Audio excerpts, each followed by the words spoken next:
TDIC. Now, the reason they're orange is because they are two strategies that don't result in you owning the properties long term, but they're really good cash flow strategies. So I just wanted to highlight them, a bit like the rent to buy, because if you're wanting an injection of cash into your business, or you might have a deal that doesn't work any other way, and you're like, well, I've done the negotiation and the vendor wants my help, I can't own it long term, but I can do a deal, I can make some money out of it. Well, the deal will have cost you money to find, it will have cost you time to negotiate, so you may as well monetize it in some way. I was saying, no opportunity, no deal crosses my desk without me monetizing it in some way. So turning discounts into cash flow is one that I've definitely come up with myself. This is a strategy that I've created. Sorry, did you say turning discount into cash flow? Is what it stands for. TDIC, turning discounts into cash flow. So what we are learning today is how to negotiate properties.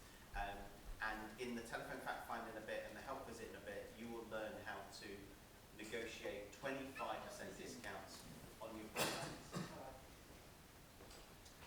The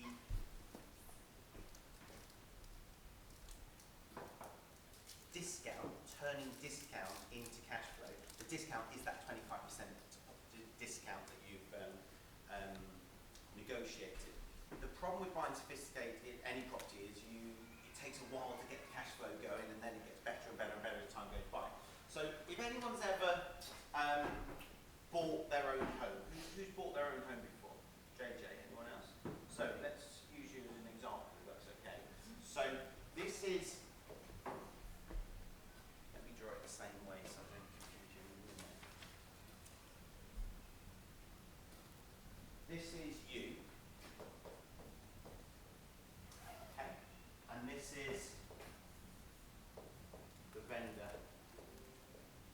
We're going to have a slight background disco music now because all the kids are in, a couple of kids in martial arts. Right, tell me about how you bought the property. So who did you liaise with? Who did you pay the money to when you came to buy your house? Yeah, your solicitor, right? So this is the purchaser's solicitor. Purchaser's solicitor, that's your solicitor.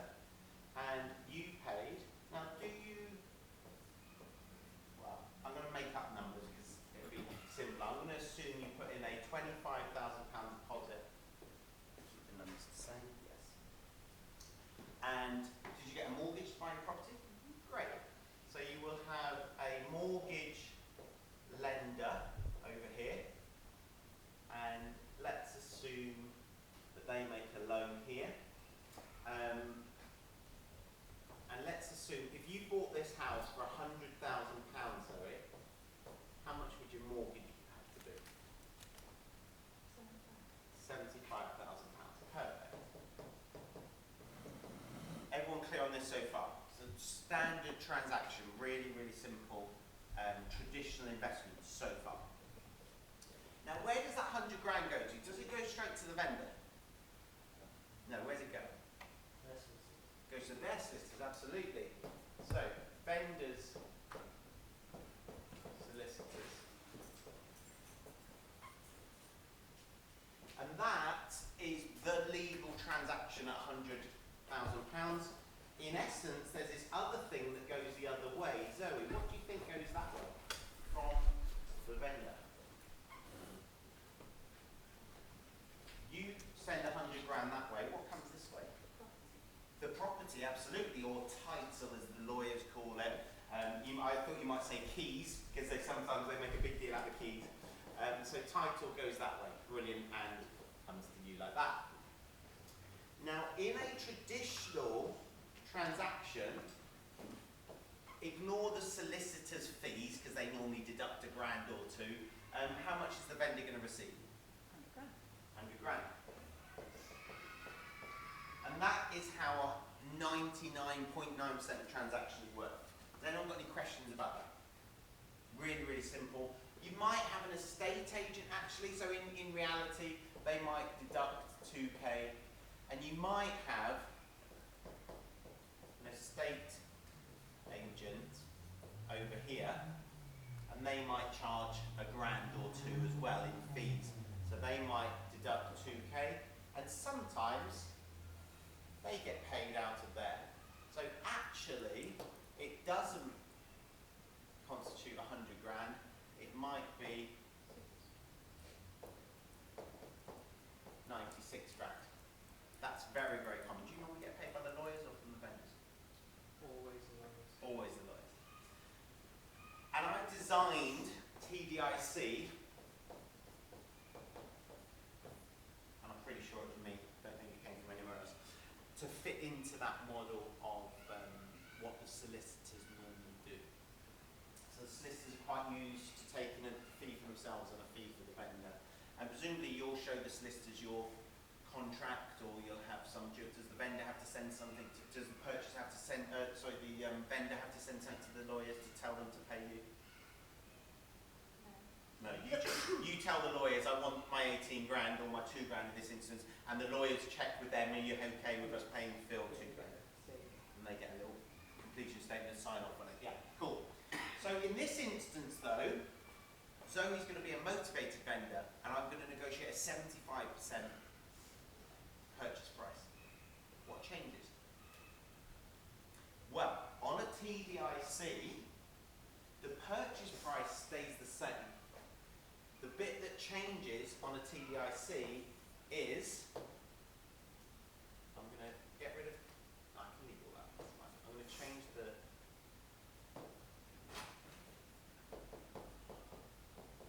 now the vendor's happy to receive 75k.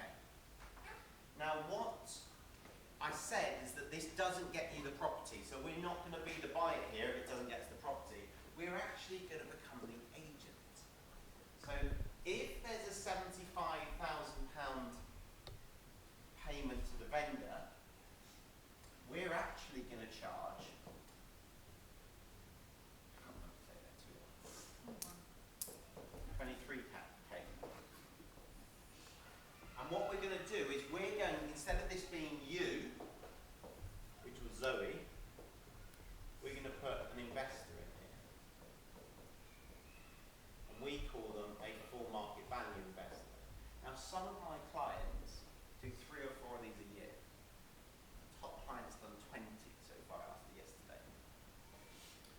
And what she does is she's forever asking people about investing in property and whether they're interested in investing in property. And what she does is she does they call it in America, soup to nuts service, start to finish. So she will sit down with them and look at how much money they've got to invest, and if they've got £50,000, she'll say, well, I can get you 2 buy-to-let properties in this part of the country then, and I will find you the tenants, I will refurb the property for you. You might be thinking, how's she refurbing the property? Well, if it needs a 10 grand refurb, the vendor's going to get 65, isn't it? And now she does the refurb for them. She pays the vendor solicitors, well, actually that's on behalf of the vendor, but she'll also pay the purchasing solicitors.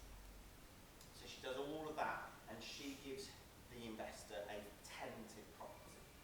The investor puts their 25k in, just like Zoe did. The mortgage lender puts their 75k in, just like the same mortgage lender did before. It's still a purchase at £100,000. Title goes to the investor. The vendor solicitor still deducts their 2k. The vendor receives 75, that's the big difference here, which leaves 23k for us.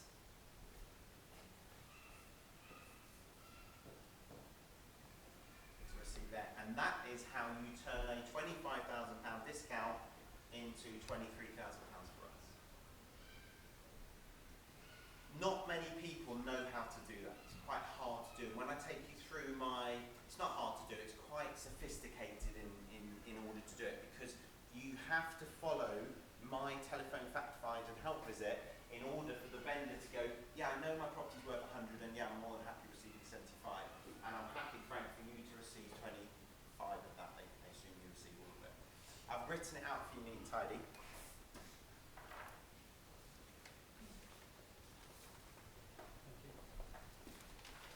That, in a nutshell, is TDIC, and it has helped many of my clients to fund their portfolio investing. Because it's quite easy. Now I did, for about 5 years, I did 100k a year. Sorry, Phil. Yeah, you can have that. Oh, were you sure? I'm sorry. For about 5 years, I did 4 or 5 of these a year, 100k a year, just by doing this. I was a member of BNI. I just used to talk about finding great investment properties for individuals. So in this scenario, I think I lost you a little bit. That's okay. Zoe's out of the equation. She's not buying. So the blue bit was Zoe's purchase. I was just demonstrating that was a normal purchase. Oh, right. The green bit is when we do a B&V one. We find an investor instead of Zoe, and we charge the 23k. And you still get the 100k, the 75k mortgage. Because it is a purchase at 100k, correct. Everything on there is the same, other than I've crossed out estate agent there, it's us. Do the vendor and their solicitors not have any questions when you go through that? So the vendor is happy with £75,000. They then have to understand how our model works. And our model is a business associate of mine, this is all scripted, business associate of mine is going to buy your property for £100,000. You're going to receive £75,000. Your solicitor, I sign it's called an irrevocable agreement when I sign up the property, and it says in it, your solicitor's going to get £100,000. You're going to receive 75. I'm using simple numbers, and the solicitor's going to pay 25 to us. You really hate agents. Me? And then Who must do? that person to pay 25 instead of... Yeah, but remember, these are motivated vendors, not just an estate agent. Like these people, I sometimes pay their mortgage for 3 months while they're buying it.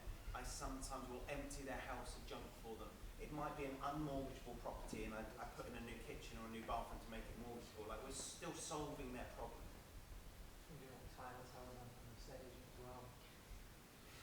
Well, actually, what Northwood are doing quite effectively at the moment is they're doing normal valuations. Is this due valuations? So yeah, normal valuations, and then I think you tell me if I'm wrong. If you think it's not going down the route of a normal, listing, you then have got this in your back pocket to go. Well, actually, we've also got this other offering. Is that roughly how it's happening? Yeah. And Helen, I don't know if you've done it yet, but Helen's considering doing Northwood do guaranteed rent, right? We guaranteed. They're now going to offer, or considering offering, we started yet? Guaranteed sale? The marketing's there to put together. Ready to go once we're trained up and ready to service all the leads. Guaranteed sale. So it's just another string to your bow, really. The difficulty you have is recognising when it's a motivated vendor. I think you could miss them. You're so used to traditional transactions, and they are so used to lying to estate agents. When we speak to them, they're already in a different frame of mind.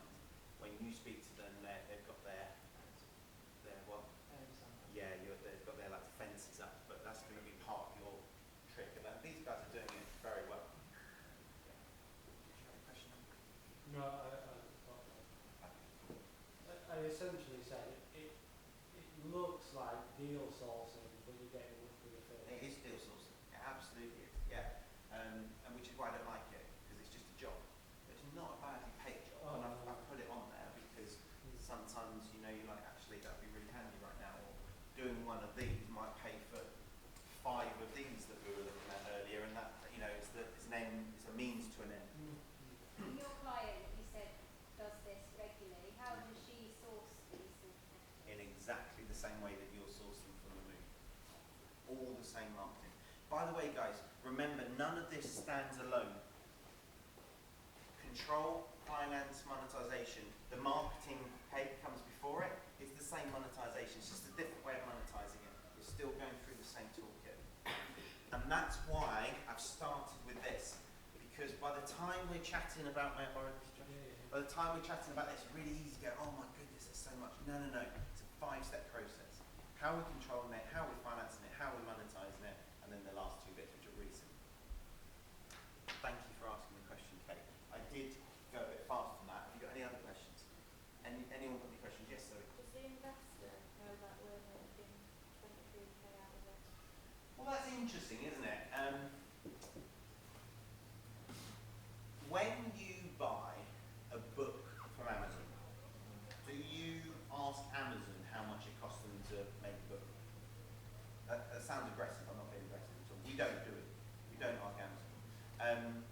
when you pay to come to Diamond Wealth, do you ask me what my net margin is, like how much it costs me for lunch and the room and stuff? You don't. You sit there, and please hear me, I'm not being flippant or argumentative. You sit there and go, was this worth what I paid for it? Is the value there for me? It's just the same. So the investor obviously wants to know how we make our money, and they want to see proof that it's worth 100 grand. By the way, how do they get proof that it's worth 100 grand? Seller. Well, the seller will say it's worth 100k, but I don't think I'd class that as proof. Evaluation. The mortgage lender will send an independent RICS valuer to value it on behalf of them, not the investor. And if that comes back at 100k, there's no better valuation in the world. In fact, in the current climate, they're down valuing like crazy. And so that's a really good testament to, you know, it is what it is. And one of our guarantees, we have a few guarantees, is you only pay what the bank values it at. So if it gets down valued to 95, no problem, Mr. Investor, you can buy it at 95. Really? Yeah, no problem. Now we're only making 18. That's okay, so the limit. Now he feels like he got a £5 grand discount. Because the rent's still the same and the refurb's still the same. So to answer your question, Zoe, I am completely transparent that we have negotiated a discount with the vendor and the vendor pays our fee for our time. Because of course if we're doing a refurb and we're doing a tenant find and we're paying his legal fees and we're doing all the conveyancing, chasing for him, then of course that's going to have a cost associated and we're in business. Do they know we're making 23 grand? I have no idea, but I have actually once had an investor ask me, and I just told him, I said, no one's ever asked me that before, but I aim for a 75% purchase price, a 25% discount, don't always get it, sometimes it gets down value, but that's what I aim for. And he said, cool, you're making 25 grand on each one then? And they were about 100 grand properties. I said, yeah, he said, good on you, still happy, that wasn't an issue. You're basically making it off the vendor anyway. The vendor's paying me, precisely. It's not as if I'm charging him a 25 grand fee, and that's the issue with deal sourcing. The issue with deal sourcing is typically you invoice the investor. Well, the problem with that is it's unleveraged funds. And the investor is looking at you and going, what have you really done? I'm happy to pay 2, I'm happy to pay 5, I'm happy to pay, I don't know. And I have actually paid 15 grand for a lead before a completed deal. But it's I've never heard of anyone paying 23 grand fee on a 100 grand property. But here, they're getting leveraged funds, so 75% is coming from the bank, and they're only paying market value. So it's much easier to take it that way, and it's much more lucrative. But you have to jump through more hoops. That's why people don't do it. Did you say you're finding tenants and stuff as well after? So Yeah, normally with tenants. do you carry on managing or do you tenant and What I say is I'll put it with our normal agent. And then you're not, and I sell it as a benefit, you're not tied into that agent, we'll set it up for you, we'll have a tenant in place. I guarantee the rent, by the way. I say it will be tenanted at X amount. We actually have what we call a yellow ROI sheet, which you guys will be familiar with, and that just shows them their, Diamond Wealthers will be familiar with that, and that will show them their percentage ROI. So what I will show them is, if you're buying this at 25 grand in, and it's renting at 650 a month, that makes you 220 a month, which results in a 10% cash on cash ROI on an annual basis. They're putting 25 grand in and they're getting a 10% cash on cash return on investment, plus they get capital growth over time. That's what they're, and we're making it, as we're trying to make it, the way I phrase it is what your stock market broker does for stocks, we do for property. We go and find it, we source it, we make it happen for you, so they don't have to learn how to do property. Bearing in mind, if they did this themselves, it'd possibly take a newbie 6 months.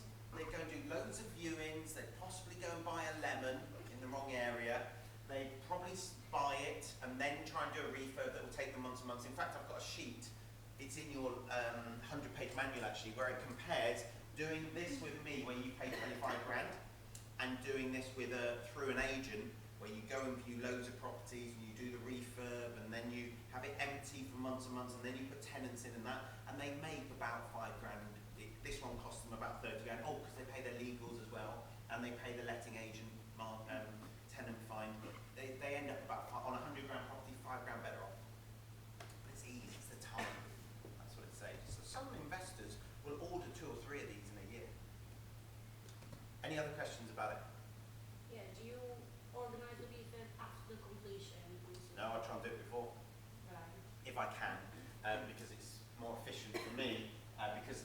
I do it afterwards, I'm paying the rent while it's empty because I've guaranteed the tenanted property. The risk is, if you do the work before completion and it doesn't go through, you're exposed. I've once done, this is quite a long time ago, when 35 grand was a lot of money to me, I did 35 grand refurb prior to completion. But it meant I did 6 months of work rather than later on, but you have to decide that yourself. But it's whatever you agree with Ben. Okay, and then you do, say the property is ready, you do the staging, you pay for everything, including naturally 3K, and you hand it back to the investor once the tenant's moved in and Correct. Any other questions? So that was number, sorry Josh, sorry? 14. Thank you so much. That was number 15. I feel like we've disproportionately spent a bit long on that one, but it's because it's a bit more complex and it's quite novel to most people. The last, and what I'm trying to say about that is I haven't spent loads of time on it because I think you should do it. It just takes a bit longer. I'm not saying it's a necessarily good strategy. It did serve me well for a few years though at the start. And finally, an assisted sale. And an assisted sale, which is number 16, is very simple. It's a property where, and Phil, you'll probably come across a lot of these, and Zoe and Joanna and Helen as well, where the vendor just wants too much for it. It's not what every vendor is, what you're laughing at here. Now, that doesn't mean they're all suited to an assisted sale, but if a vendor wants more than it's worth, but it only needs limited things doing to it to make it worth that, that's where there's a gap, and that's what we're looking for. So a great example is they're selling on the street for, let's say, 150, but this one's still got an avocado bathroom and it's got a Formica kitchen where it's all peeling and stuff. And so it's only going to go for maybe 110.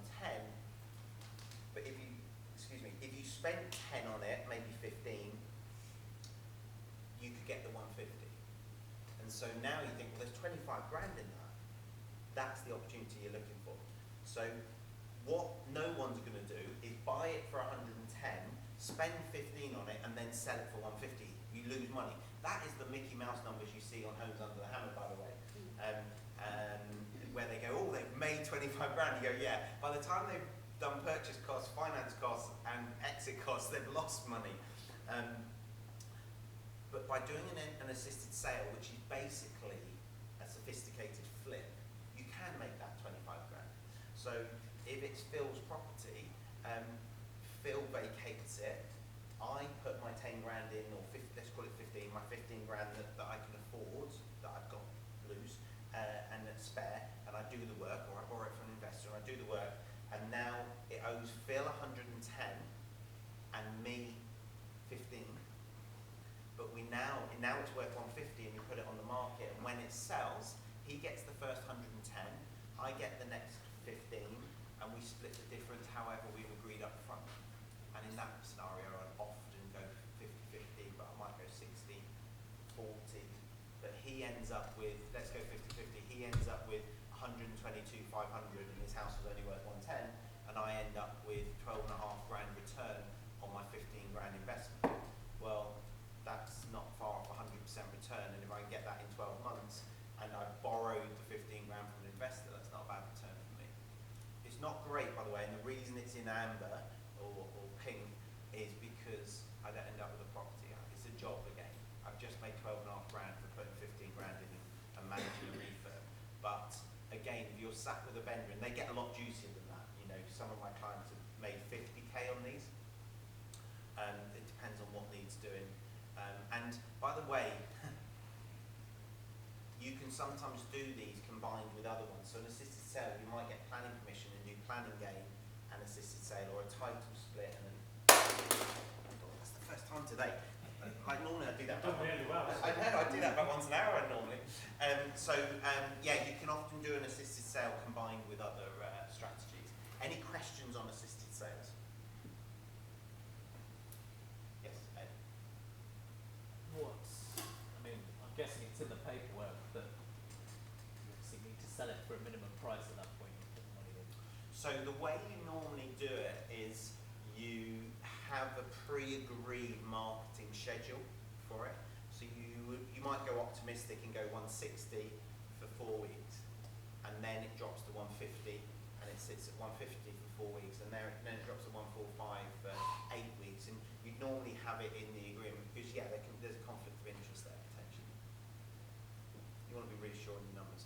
I wouldn't do an assisted sale in the current climate. It's too illiquid. Just be sat there for ages and ages. But I'm sharing it as a tool. Kind of time on. Is that something quick in and out? What, an assisted sale? Yeah. In the current climate, I wouldn't want to rely on faster than 12 months. To be safe, I'd go 18 months, but you'd have to be really cautious with your numbers. I wouldn't want to do it at the moment. It's just really, really tough. It's hard to sell anything. But as things start to move, you could actually ride the wave upwards. So as the market starts to pick up, picking up some assisted sales when the vendors are still, nothing's selling, I've been on the market for 2 years, and doing an assisted sale that takes 6 months and then sells, now you might squeeze 160, 165, and now there's quite a lot in it for you. That might be okay. Okay, should we move on? So that is monetization, which is number 3. Next up, we've got the icing, and I'm going to go quite fast through these. And the reason I'm going to go quite fast is because we've actually covered most of the layers of icing in the monetization strategies. The only difference between monetization and icing is something we don't need to do the deal, it's just nice to have. So adding additional units onto the property, subdividing the property, as we've talked about, speculative planning, so planning that would be nice to get but we're not going to rely on, charity leases. There's no way you want to take a property and need to get a charity lease on it. That is a disaster. It could take you 18 months to liaise with the charity. You're laughing, Ed. How long does it take you? Well, it took me a year or Yeah. to get to fill that connection. And so you want to do that in advance and then have the property ready for them. So that's going to take a long time. Leasehold creation, etc. Any stuff that's going to add loads of value or add profit for you, but you don't need to do, that's the icing. And what I want you to have is a little, people talk about a BS detector, a bullshit detector. Well, have an icing detector. Just when you're in a deal, go, hang on a second. That have got to work for this to be profitable. No. Icing detector. Where's the cake in? The cake is, does this work as a single ASD? We're a million miles away. I'm a grand, okay, it's not going to work then. So what do I need to do? I need to step back. How am I controlling it? How am I financing it? How am I monetizing it? Single AST. What icing? Right, well there is this potential and this potential and this potential, but they stay to one side. And then what are the risks? For the risk side, I don't get any of the icing. How does it now look on its own? And so long as it still stacks up, and often if there's a few potential layers of icing, I'm happy with it breaking even. If it breaks even for 4 years, 5 years, I know it's going to be good later on without any icing, but don't have it where it needs icing to break even. That's just risky. And that's it. Any questions on that? These are getting faster because we've covered loads of bits of them during the day. And then the risk mitigation, which is you find the one here, what could go wrong? And I love positive people, right? I love optimists. I love it when people come in all excited about a deal, but you can't be positive and optimistic when looking at the risks. You want to be really, really pessimistic. What could go wrong? Well, this could go wrong, and this, and this, and this. Aaron and I were talking about our JV the other day, and I said to him, what is the risk of that happening, Aaron? And it was something like 1 in 100 chance of this, and 1 in 100 chance of this. Like roughly, we're talking, Mickey Mouse percentages that we were approximating in our heads. And I said, so Aaron, in my mind, the chances of that going wrong and that going wrong is about 1 in 1,000. Does that sound about right to you? Do you remember this conversation? And Aaron said, no, it's not 1 in 1,000. It's about 1 in 200 for me. And I said, oh, okay. Because that is a bit different to 1 in 1,000. 1 in 1,000 in my mind is really, really unlikely. 1 in 200, I have to have kind of a contingency for that to happen, because that could happen. But that's two quite experienced people debating the risk of really it going very wrong. And a lot of what we think we can do quite easily not happening. So what could go wrong? And you want to put everything in there and then realistically look at what's the chance of that, what's the chance of that. And now, really important, once you've got an honest list with yourself, how can you minimise the effects on you if it goes wrong? Don't worry about anyone else. If it goes wrong, how can you minimise the effects on you? So for example, if you were borrowing money from an investor, you could make the deal contingent on selling. And you could say, I'll pay you back when I sell the property. The goal is to sell the property in 24 months' time. I will pay you 8% a year until that point, and all the interest will roll up.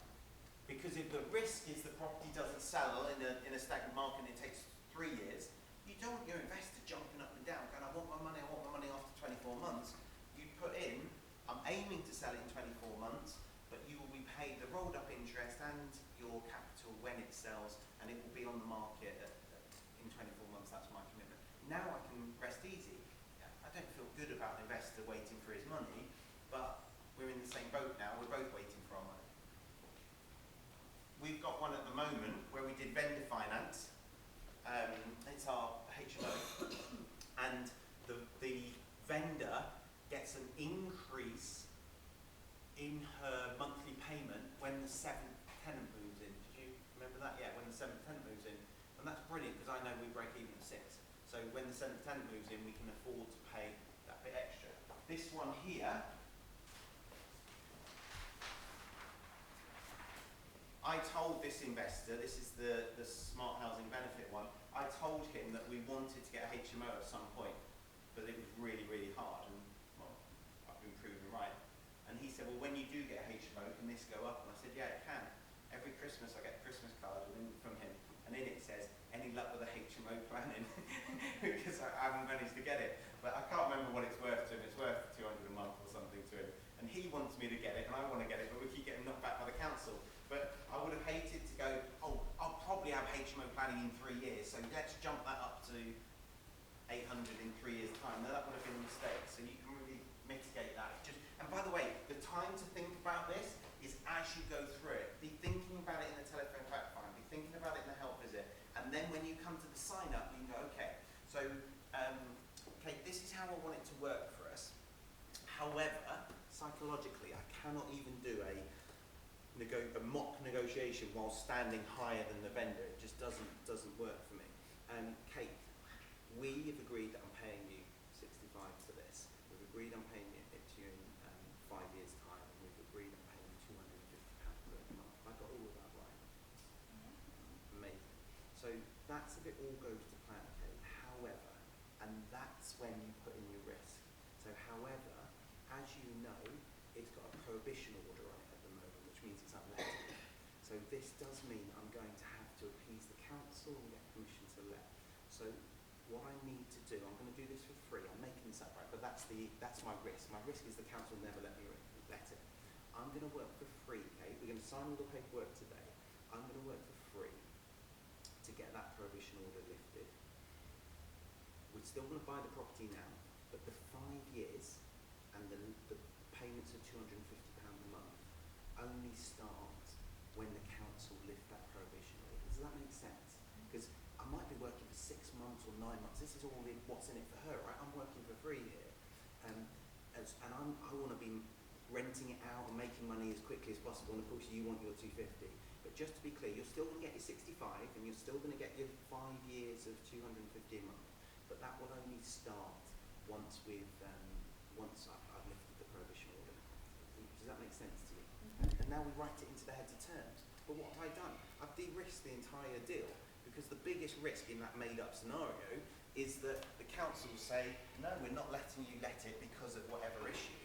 And so now it can take as long. And I know the council could take ages, or the planning department can take ages. So whatever the risk is, we're a team, right?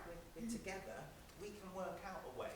And to be fair, who else is doing this deal with Kate? No one is. So I'm being reasonable there. She's going to want to say, yes, she's already been agreed 65. Now, the fact that she's hoping I'm going to get it lifted in 28 days, and and the fact that I'm aiming to get it lifted in 28 days, if they're absolute idiots at the council and take 12 months, well, we're both a bit cheesed off, but at least I'm not worried about 250 a month. Or, more importantly, my first year of 5 years are used up. Because if they do take a year to lift the prohibition off, now it's a 6-year deal at 65 grand. That's got a bit better for me, actually.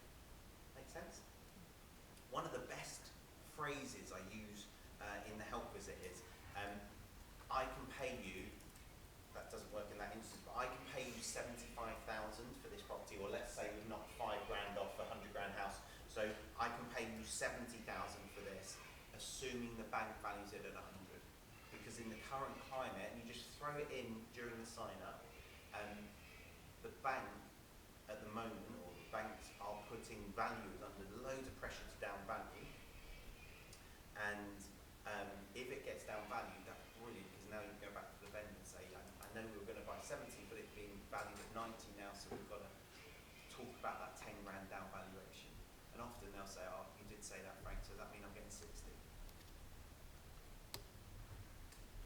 So those risk mitigations, it can turn a potential real headache for you into actually quite a good deal if things turn for the worse. So that's the risks, and then add these into the negotiation. Any questions on that? Awesome.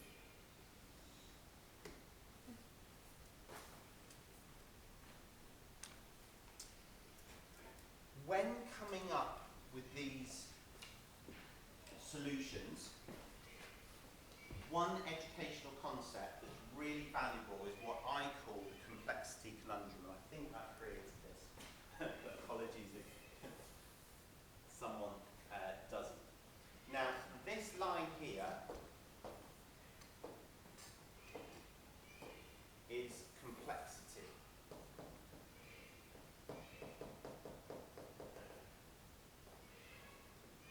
This line here is profit. For everyone, profit for you and profit for the vendor. Everyone makes more money, not for complexity's sake, but typically the more complex the deal, the more of a win-win you can make it. And so if you look at that, how complex, Josh, are you going to make your deals if that's the case? Very, right? But interestingly, I try and make my deals as simple as possible. These are complex by necessity, not because I'm trying to be clever. And I have found clients who try and overcomplicate it just because they want to do a deal like Frank did. No, do a deal simpler than Frank did. The reason you don't want to make complex deals is what? What do you reckon? How hard it is to get it over the line.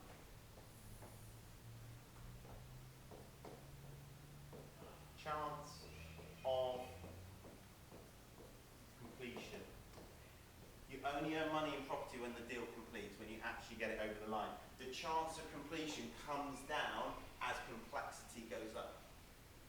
And so what you'll find is there's a sweet spot, and you have to gauge in the telephone fact find and in the help visit with the vendor where they are comfortable. I've got a vendor at the moment, and the guy that I've done 32 lease options with, so we've taken over 32 properties, 4 to 7 year period for us to buy them. He was such a sophisticated investor. It was a dream to work with because he got it all. He was an ex-mortgage broker. And he's like, right, I'm guessing you're going to offer me 75%. I can't sell at 75% because my mortgages are higher than that. I can sell at 85%. That gives me a couple of grand of property, which would be lovely, 64 grand in 4 to 7 years' time. I want to sell them in different years. He almost structured it for me. And I just want to hand the keys over to you now, and I need this much up front. Yeah. we had about an hour of coffee, and that was it. We were done. Signed heads of terms, and we were sorted. He even drove halfway, and I drove halfway. About 4 hours apart. We met in Yorkshire, funnily enough, and that completed in August. We took over control of it in August. So he was right up here, which meant we could do quite a complex deal, and the chance of completion wasn't too low. It still took us 9 months to get it over the line. We agreed it last November, and we did it in August this year. But that was okay, whereas a lot of vendors, I never would have even suggested that to them, because Because here's the thing.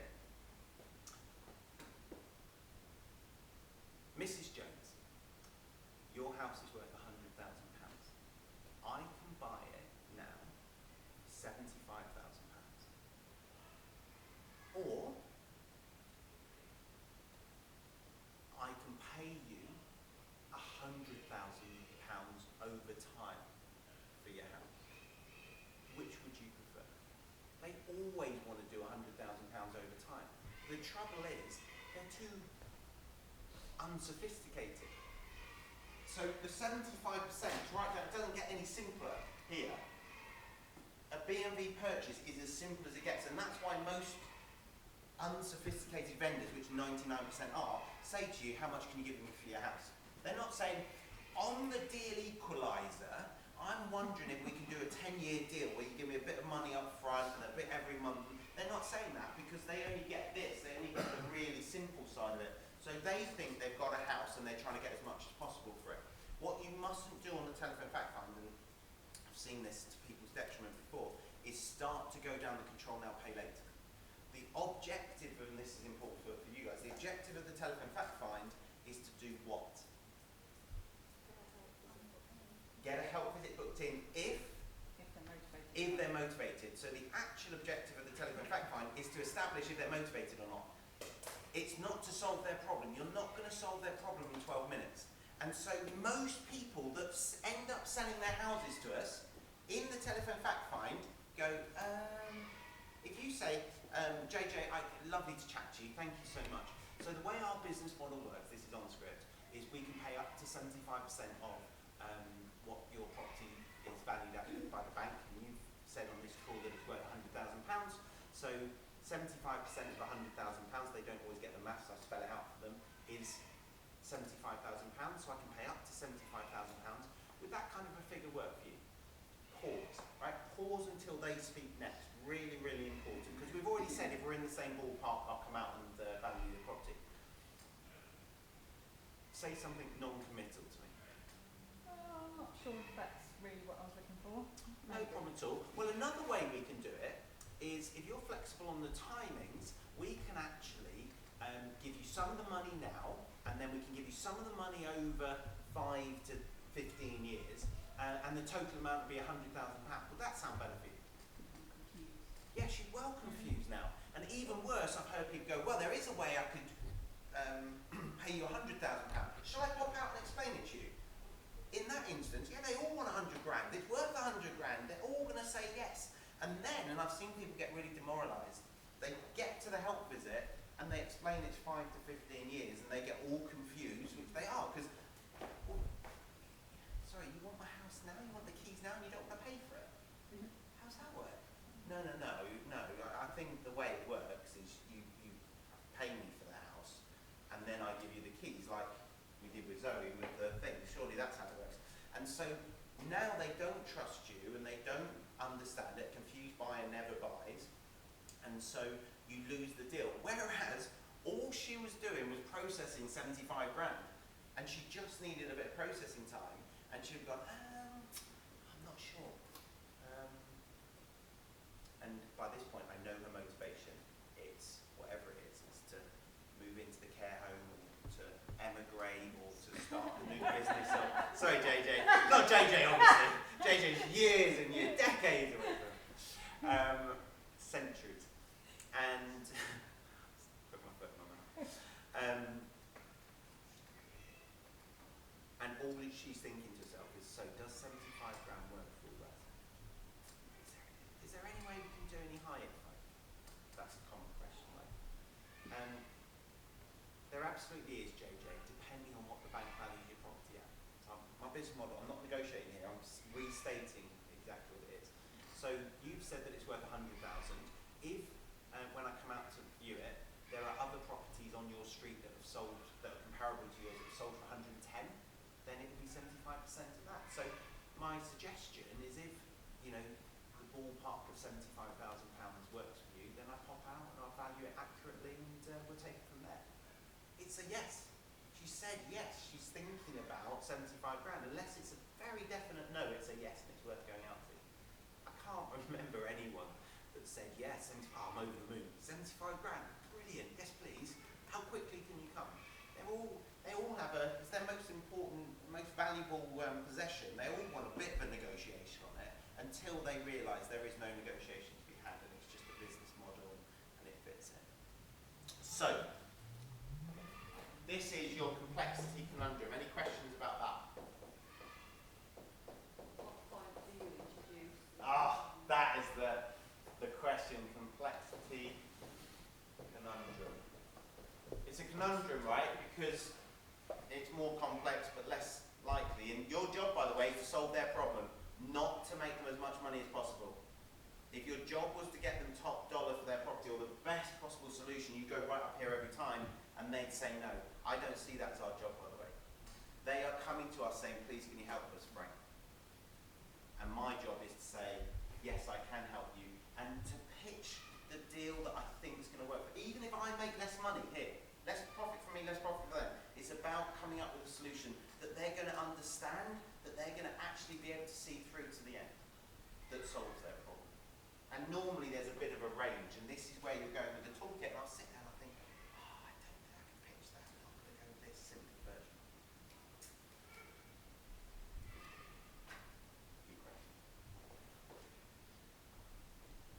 Good question. The question from Helen is, at what point do you introduce control now, pay later? Because I've just said most deals you do are control now, pay later. And then I've said, if I jump down JJ's throat with control now, pay later, she's going to say no.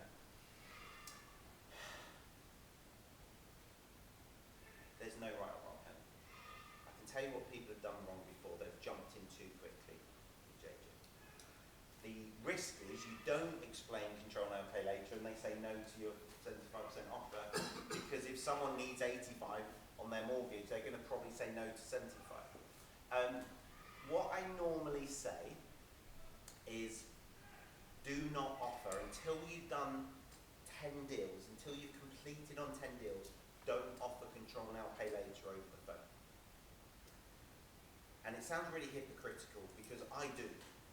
I can gauge, I've done hundreds of telephone fact finds, I can gauge when a vendor is going to say no to a B&B offer and where I think there's a legitimate opportunity to do control now, pay later. But the trouble is, guys, you are having to, in 12 minutes, work out this to a high degree of specificity. We're talking about doing this over days at the moment. You're brand new. The chances of you nailing this and judging whether JJ, let's use that as an example, is and ahhing is about to say yes anyway, or is and ahhing is going to say no, even if she says no on the call, a lot of people come back a week later and go, I've thought about it actually, because we send a letter to say nice to chat to you, as we said on the phone, based on your valuation of 100. We don't value the property, we just base it on theirs. It takes about 5 minutes to print off a letter and put their name on it and hand sign it and post it. Lots of people come back to that. So the question is not do you do it on the call, but do you phone them back a week later or 10 days later or 3 weeks later? What I normally say to people is 3 weeks. Wait 3 weeks. So follow the normal B&B process. Send the letters. The letters are all in your manual, by the way, your 100-page manual. Your letters, you've got a successful telephone fact find letter in there. So that's when they say yes and you book a help visit. You're going to love this, Kate, all there for you. You've got unsuccessful telephone fact find letter, which is where they go, actually, I don't think that's enough. No problem at all. Our business model isn't for everyone. If anything changes for you, feel free to come back to us. If, for example, a property in your street sells for a bit more, that's brilliant. Come back to us because now yours will probably value a bit higher. Then there's the letter for an unsuccessful help visit, where you get to the end of the help visit and they say, actually, it's not going to work for me. No problem at all. Great to meet you. If anything changes, and by that point you know what needs to change, you send them that letter. Or successful help visit. Delighted we've done a deal. I've instructed the lawyers. You'll hear from me in the next 48 hours, etc. The problem is, if you jump in with it, Helen, you mess up that whole process of touching them. They might just be a high C or high S. If I was buying from you, right, you were in some kind of property problem, I came out and we built rapport and you felt quite comfortable. Can you imagine, are you married to him? Yeah, so can you imagine agreeing to something like that without sitting down with your husband and going through it?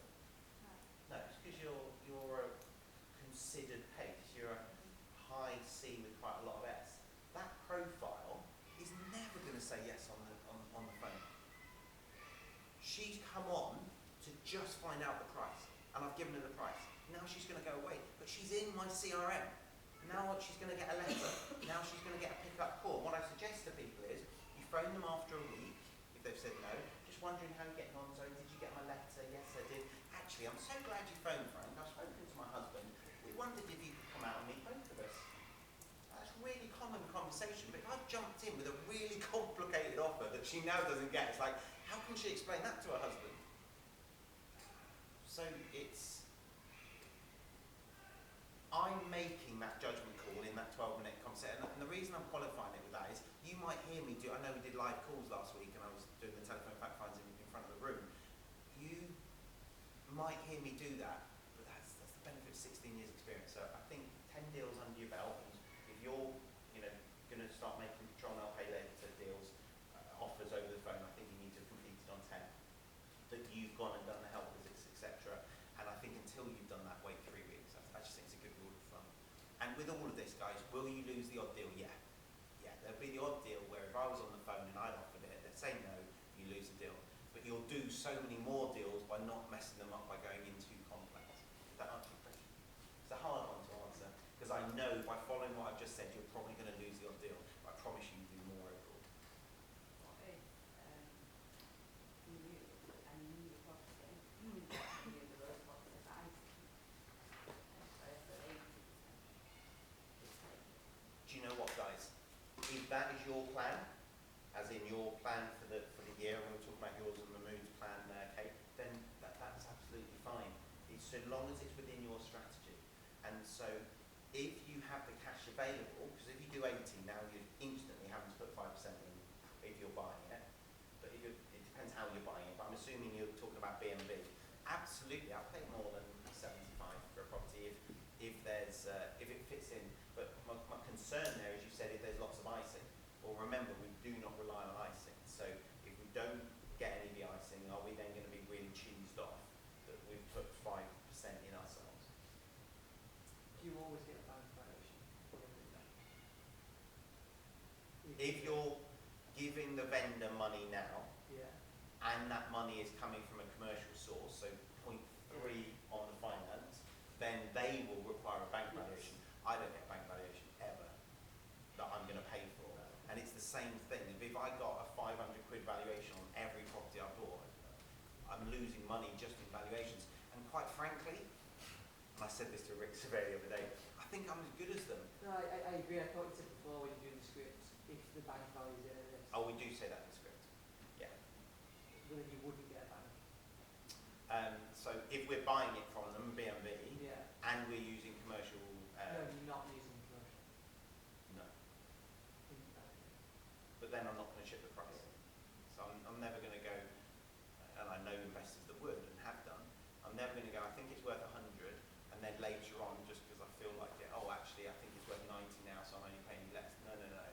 If my strategy is to get commercial finance, and the commercial finance valuation comes in short, and there's a shortfall, I am going to have the conversation with the vendor. But no, I don't do anything to drop in. And actually, a lot of companies will. They'll go to 85%, they'll go to 90%, and their strategy is to drop later. And I differentiate myself from that right at the start. And they go, oh, 75, that's low.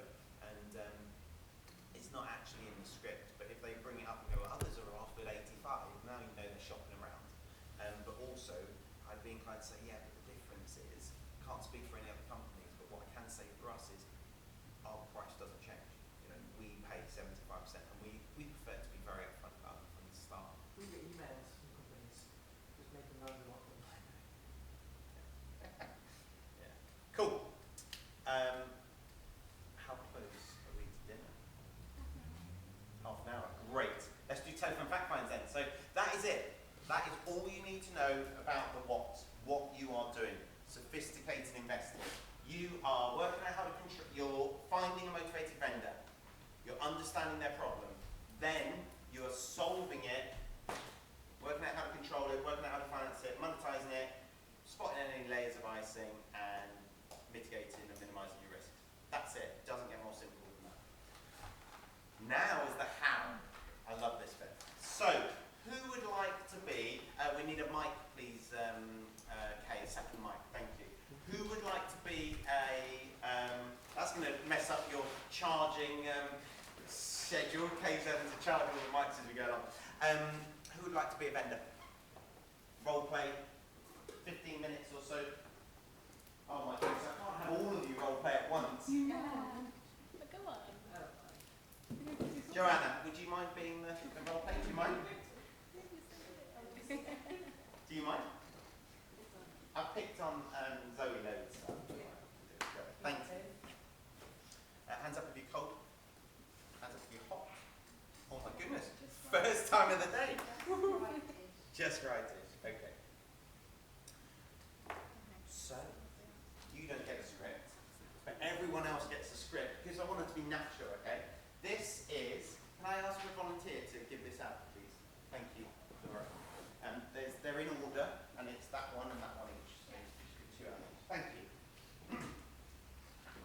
You get one of these, and you get to pick which of the 42 is your reason for selling.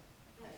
And I want you to think about a scenario that might be where you sell £100,000 property and then pick that scenario.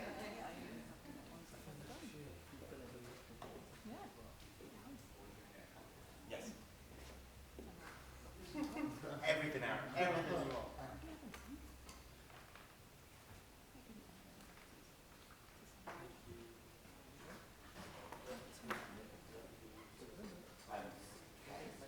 I just started, so I've mixed. Did you take the post? Yep. Yeah. I just got up on the here. And Got two mics on now. Second time round, it digests a little bit more. Oh, bless you.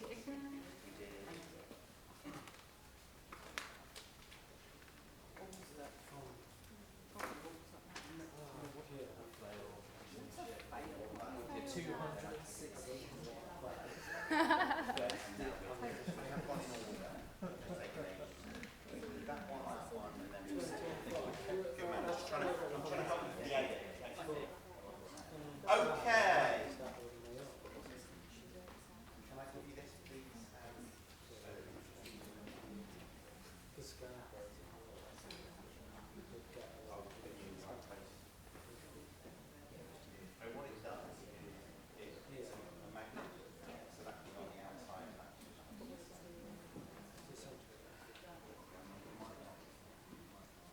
because that clicks. Would you rather click? Yeah.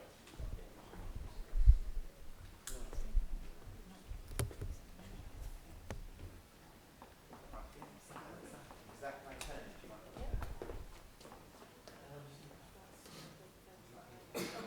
How's that? You happy with that, Kate? Sorry, I should let you do this, sorry. Okay, so what I want you to do, I'm going to do this in role play. I'll be honest with you guys, I'm not, oh no, wrong one. Oh, yes it is. No problem. I'm not as good at this as I used to be. I used to do this day in, day out in front of a room. I used to do probably 10 a week for years.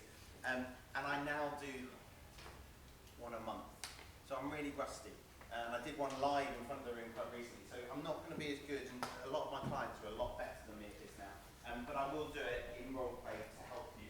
And also, I think there's an element of, if I'm not that good, you listen to it and you think, yeah, I can do that. It's not that hard. If Frank's that rubbish, I can do better. So, I would like you to listen to this and fill in this form as you go. I'm going to be following this script. Every time I stand up, I'm doing train the trainer. That means I'm talking to you. Every time I'm sat down, I'm doing it in role play with Joanna. Here's Joanna. So, she can't see me, so I'm not going to look at her because it's a telephone fact find, okay? If I do this strictly, I don't know Joanna very well, but we turn away from each other and have our backs to one another, so we're not mirroring and matching our body language. Did anyone notice what happened when I moved my chair slightly away from Joanna just now?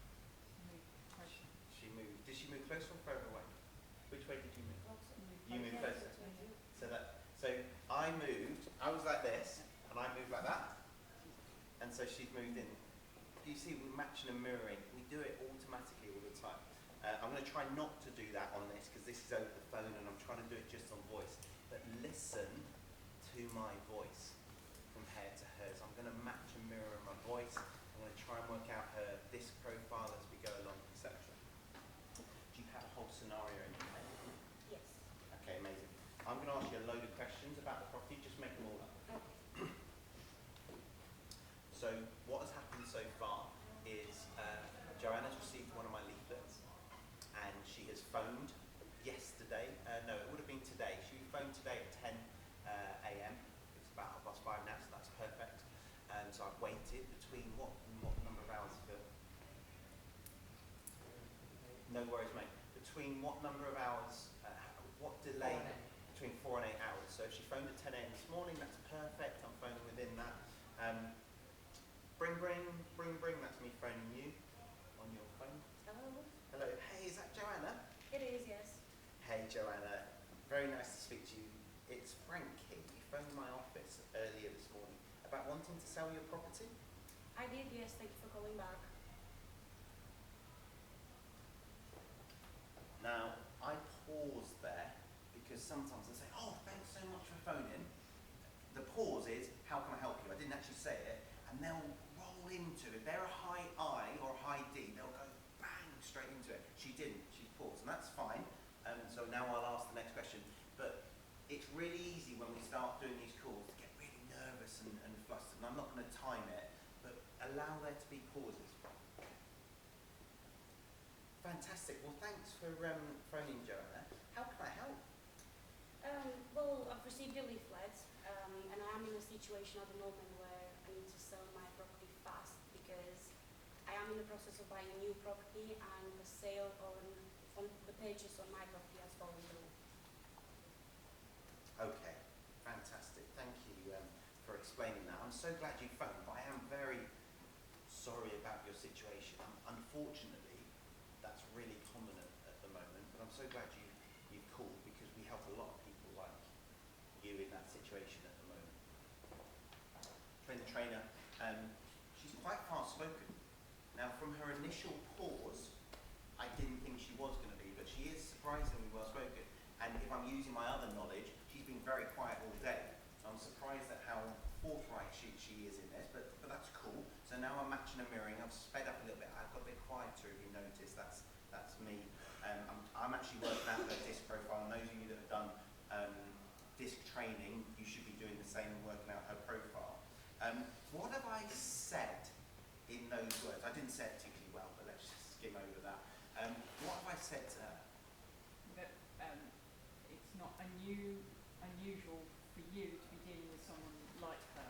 And I help loads of people like her, which is very, very reassuring for her. She's going to be sat there, and you have to put the platinum rule, treat people how they want to be treated. One of her biggest fears will be making a fool of and being ripped off.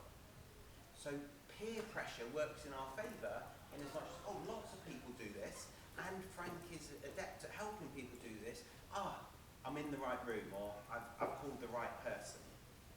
It's very subtle. These are all 1% things, guys, but they really add up. And why is she selling? She wants to buy Absolutely. Now, I've still stood up. I only wrote down broken chain. That's all I've written down because that's it. Now, on the scale of 1 to 10, 10 being they absolutely have to sell, and pretty much any price will do if they can sell really quickly. That's 10 out of 10.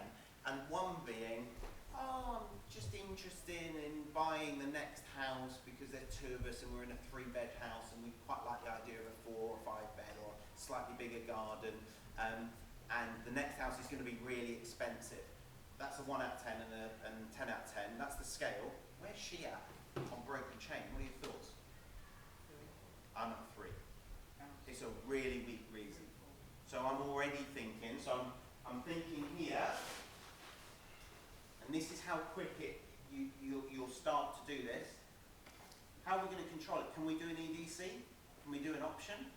No, because she's in a broken chain. She needs the money. So straight away we can only do BMV.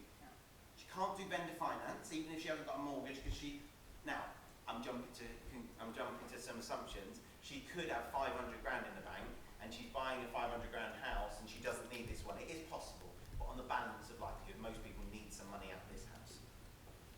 So control, I'm really limited. If she needs money out of this purchase, I'm going to have to go B&B because vendor finance doesn't get her any. And if I go B&B, what's the problem? She won't be able to afford the new house. She won't get enough money to buy the new house, often. Not always, but often. So that's why it's a 3 out of 10 for me that she's picked that. By the way, Joanna's reading from a sheet that give you 42 reasons that people sell to us. The 42 motivators for vendors. I'll share that with you in a moment. Sorry about that. You're ever so patient. So she said it's a broken chain, and I've said you're in the right room. Fantastic. Is she on hold? She's left. She's well fed. She's fallen asleep. Yeah. Okay. I'm joking. So,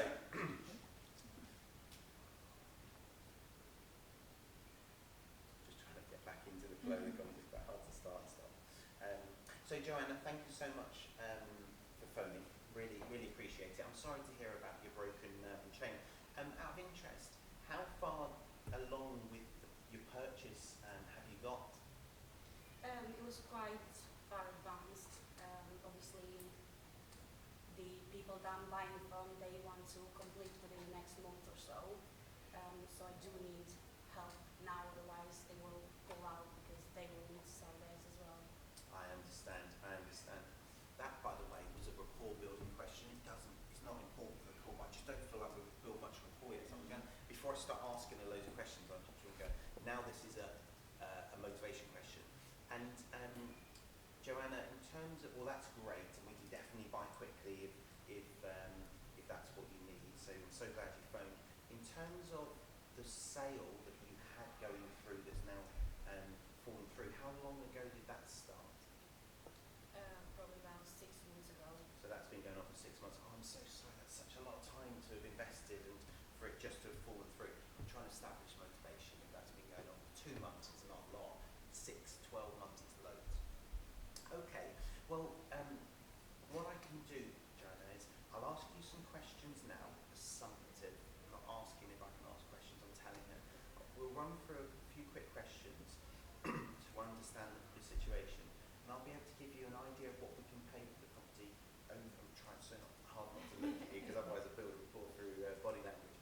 And I'll be able to give you an idea over the phone of what I can pay, and if we're in the same ballpark, then we'll be able to book an appointment for me to pop out and value your property. How does that sound?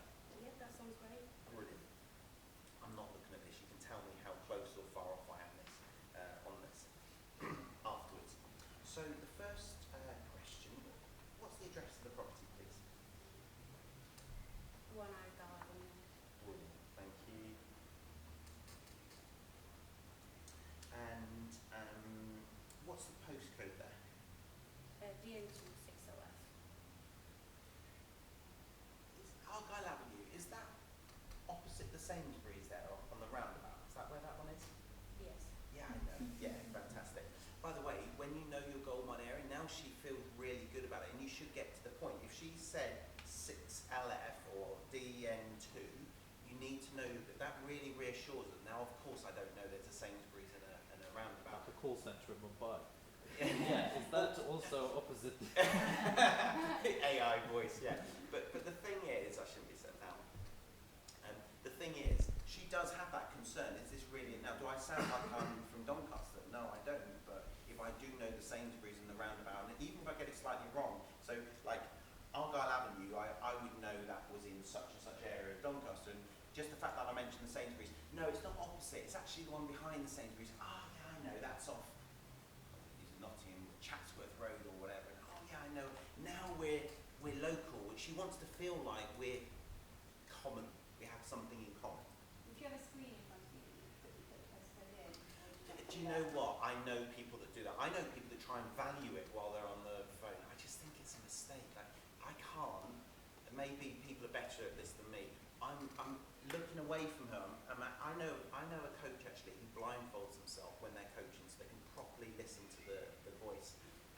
And so, no, I'm not going to. can touch type. I want to be listening. So that all comes later for me. I do know people that do it. Yes, the Sainsbury's. I know we were. Yes, in fact, we have a couple of rental properties just around the corner on ABC Street, so I know exactly where you are. And how many bedrooms is it, Joanna? It's a 2-bedroom, 2 bedrooms. And is it a terrace property, semi-detached? semi-detached. Now, by the way, in your gold mine area, you should know what they are around there. I've had people go, is that detached? And I'm thinking, there's no detached in that postcode. Like, that's crazy. So, semi-detached, fantastic. And you've mentioned you'd like to sell in the next 28 days. Have you yet received the contracts for exchange of contracts, or where have you got to in terms of your purchase of their property? Have you got a mortgage offer yet?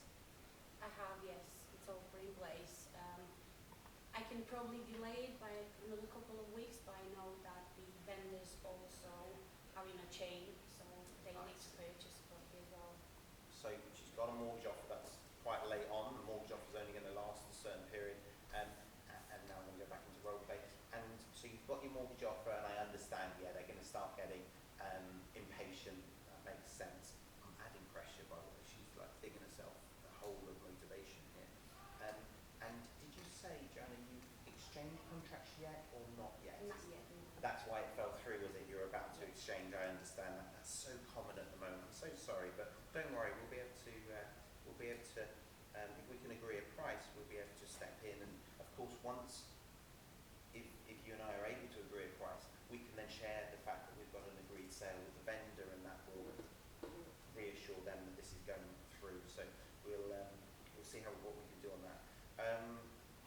In terms of your property, if I could just ask a few really detailed questions, Joanna. How much is the property that you're buying? 150. Now, that was a risky question. I have had it, I'm being transparent with you, I've had it, but they said, why do you need to know that? And that for me is really good feedback. I've not built enough rapport. Normally, I'm not asking about the property they're buying, I'm saying, can I just ask you, what's your outstanding mortgage on your property? And I have had them go, what? And I only ask that about 50% of the time because it's such an aggressive question, really intrusive question. It's very helpful to know when you're trying to do this, how much they owe on it. So I've started on the other property and I'm going to move back, and it's a calculated risk. So you're buying that one for 150, and how much had you agreed your sale at of your current house? 100. You've agreed to pay for 100. Gotcha. And just asking about your current property, Joanna, how long have you lived there? How long have you owned it? 10 years. So you owned that 10 years. Train the trainer. 10 years ago, am I going to ask her what she paid for it? No. It's completely irrelevant. So that's an intrusive question that's not necessary at all. What I'm more interested in is if she refinanced it and what does she owe?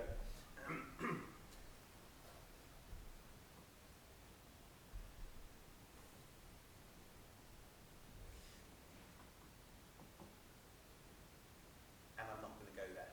I'm trying to decide, do I go more intrusive? And I think I've done plenty. I'm quite encouraged. I'm going through this in my head, the toolkit. I'm quite encouraged that she's clearly put 50k in herself. So if someone's got 50, because she's selling for 100, oh no, then she's getting a mortgage for the next one. But there's a 50k difference. I'm thinking 25.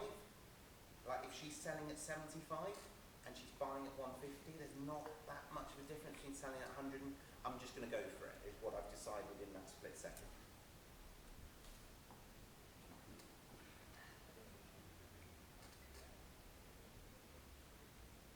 So Joanna, thank you for that. In terms of the sale falling through, when did you find out? Just a couple of days ago. Okay. And has your agent relisted it now on Rightmove? They have, yes. So it's back on at Rightmove. And are you still asking 100, or have you dropped that to try and get a bit of price sale? We've dropped it to offers above 90. Okay, just to get that sold. Fantastic. And what's your bottom line in terms of what you can actually sell for? So if we look at it and we decide, yes, we can buy in 28 days, what's the absolute minimum that you can sell for? Not much less than that. I was planning on putting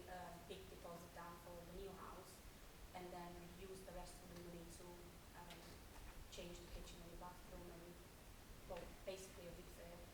In your new house. Yes. Couple of there, train. My ID kicked in, I nearly interrupted it, and then I had to stop myself. And that's my learning, my self-awareness, knowing that it's the last thing a high SC profile wants is to be interrupted. Second thing, I asked the question, but I waited. So I now know.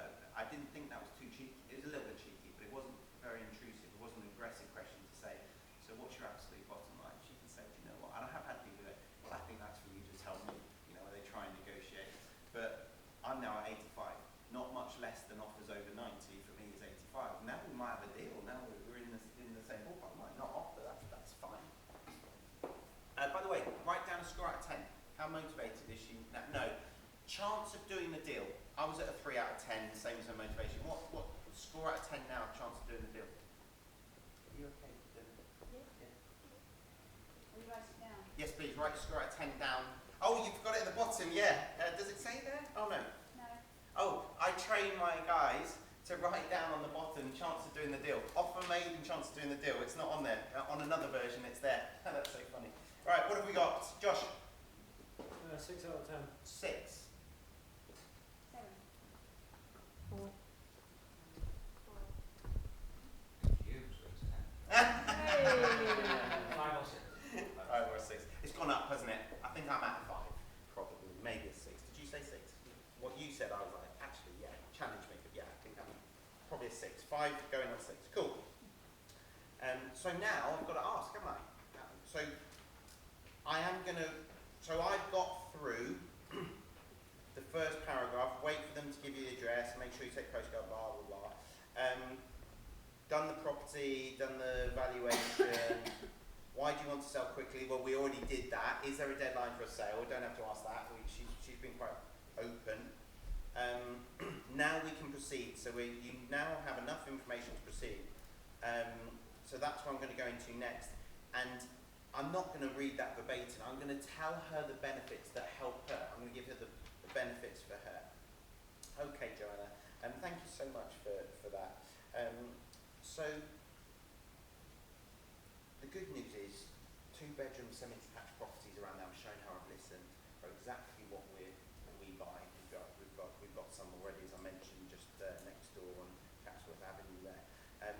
In terms of being able to step in and mend the chain, we do that. That's part of our service.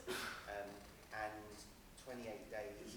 What I would do straight away is let your vendor know that we've now got an agreed sale. We can do a memorandum of sale really quickly and get that chain mended so that they're not going to start putting theirs on the market. So we can absolutely do that. The brilliant part of it is because you found me directly, we can have a look at your estate agent contract and you'll probably not have to pay that because you found us. If you do have to pay it, we pay them for you, your estate agent fees. And the other thing that we're not going to need to do is put a board outside, put it on Rightmove, etc. We're ready to go. We also cover your legal fees. I don't know if you saw our legal, so there's no legal fees for you to pay and no estate agent fees. In order to offer that service, a guaranteed purchase within 28 days of you being able to move on to your £150,000 property, we can pay up to 75%. The Liberty Stone down here. We can pay up to 75% of what the bank values your property at. Now the good news is you had an agreed sale at £100,000, so that's a really good sign that it's worth £100,000. So we'd be able to pay up to £75,000 in order to complete in that 28 days. Does that kind of thing work for you? No, not really, I'm afraid. No problem at all, Joanna. Unfortunately, our business model doesn't change, but if anything changes for you at all, so for example, you said on this call that it's worth 100,000, but if another property sells for 110, then obviously we can, similar to yours, in a closed area, then we can pay 75% of that valuation. So if you think your property goes up at all, just let us know. And equally, if anything else changes for you, we're always ready to buy property, so feel free to come back to us. Thank you so much for reaching out, and please do keep my number in your phone in case you want to get back to us, Joanne. I will do, thank you.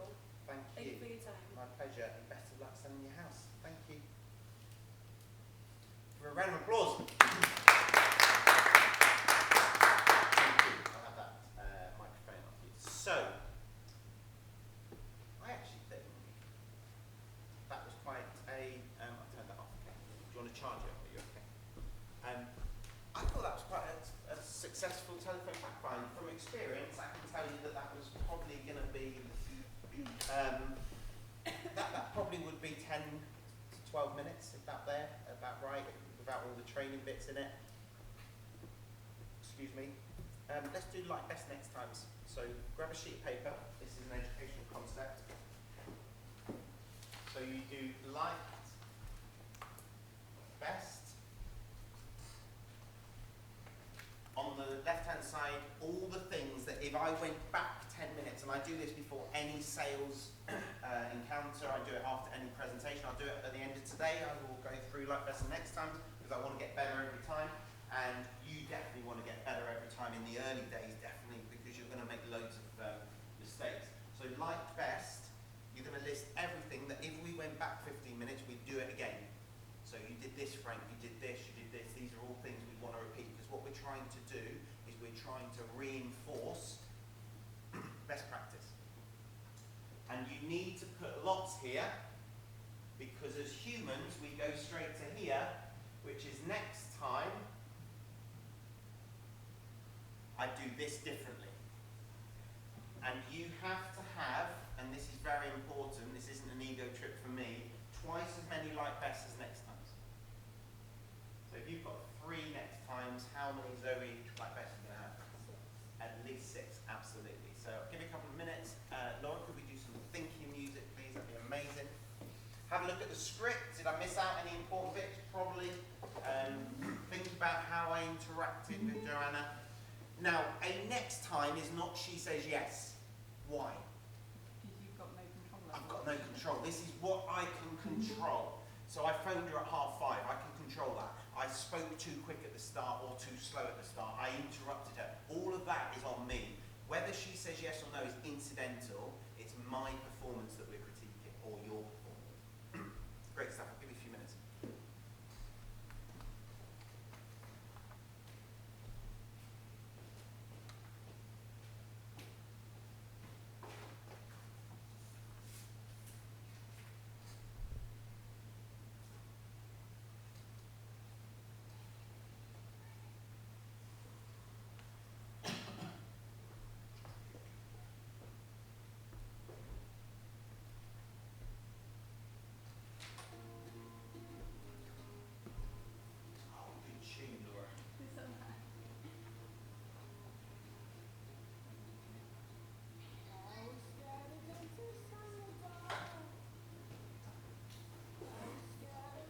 It's not very thinking music. There's some AC/DC on it. What happened there? Is that it? Does everyone have to stop thinking? Yeah.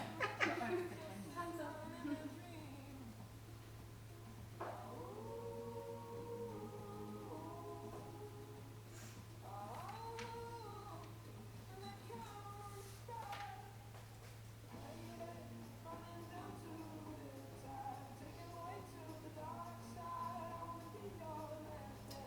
Joanna, what you can do that no one else can is tell us how you felt. So when I said certain things, how did you feel? Because for the whole of today, you've been as the investor, but for that 10 minutes, you were the vendor, and it would be really insightful for people.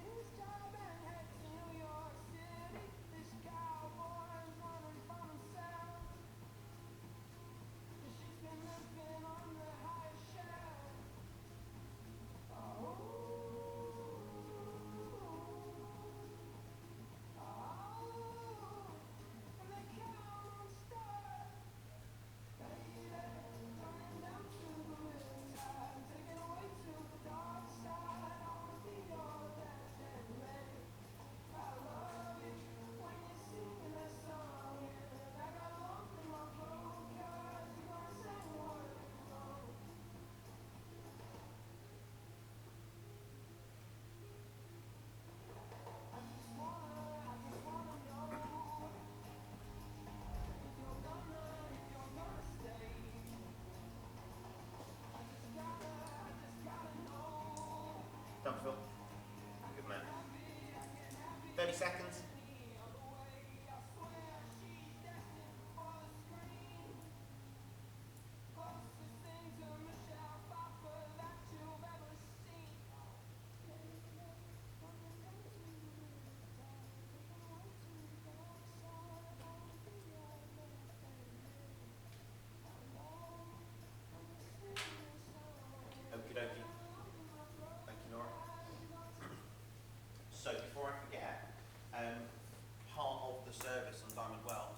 to help you to develop your telephone fact finds. The way to do that is in the first few sentences to say, just to let you know, Joanna, we record our calls for training purposes. No problem at all. And then you carry on and you record it and you record your calls. The way to do that, by the way, is you need a second device. Apple and Samsung, etc., don't like you recording calls. So the way to do it is on a speakerphone, and to have an iPad or a laptop or something where you just click voice recorder. And then you've asked permission, so it's fine, you can send them to me and I can critique them. Or what's more likely is we'll critique them in a group environment and we can listen to it and we can all go through it, just like we're doing now on my ones. Really, really valuable, guys. You won't have to do it many times before you nail it. And by the way, if you don't want to be critiqued publicly, that's fine, I can do it one-on-one with you. That's a big deal for you, no problem at all. So, let's go around the table and just a minute on Radio 4. You've played just a minute on Radio 4 before? No? Heard it? No? You might know of it. Do you know it, Phil? No one listens to Radio 4. It's because I'm an old man. I do. Before my time. You do? I do it all the time. Radio 4. Today. And do you know what just a minute is? Great, great. Yeah, we can be just a minute mates. So the... I don't know. I love it. So the game is you can't hesitate and you can't repeat anything. No hesitation, no repetition. And we're going to go around the room, and so you need to be looking at your light vest. You have to come up with a fresh light vest, the one that we haven't had. And as soon as you hesitate, repeat one, then you're out, okay? And we'll see who's still standing at the end, who's the most observant. We're doing light vest first, and then we'll do next times. I might pause the time if I want to elaborate. Start with you, Zoe. You ready? Light vest. Understand the situation. I understood her situation, absolutely. And you have knowledge of the area where the property was. Yeah, so now you feel like I'm local. Yeah, I'm all about helping. Before I made the offer, I said, so I can buy it in 28 days, blah, blah, I can pay you. Yeah.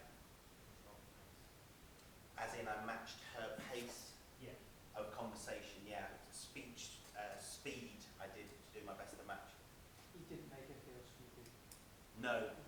A lot of people would feel really belittled, you know, I've messed up.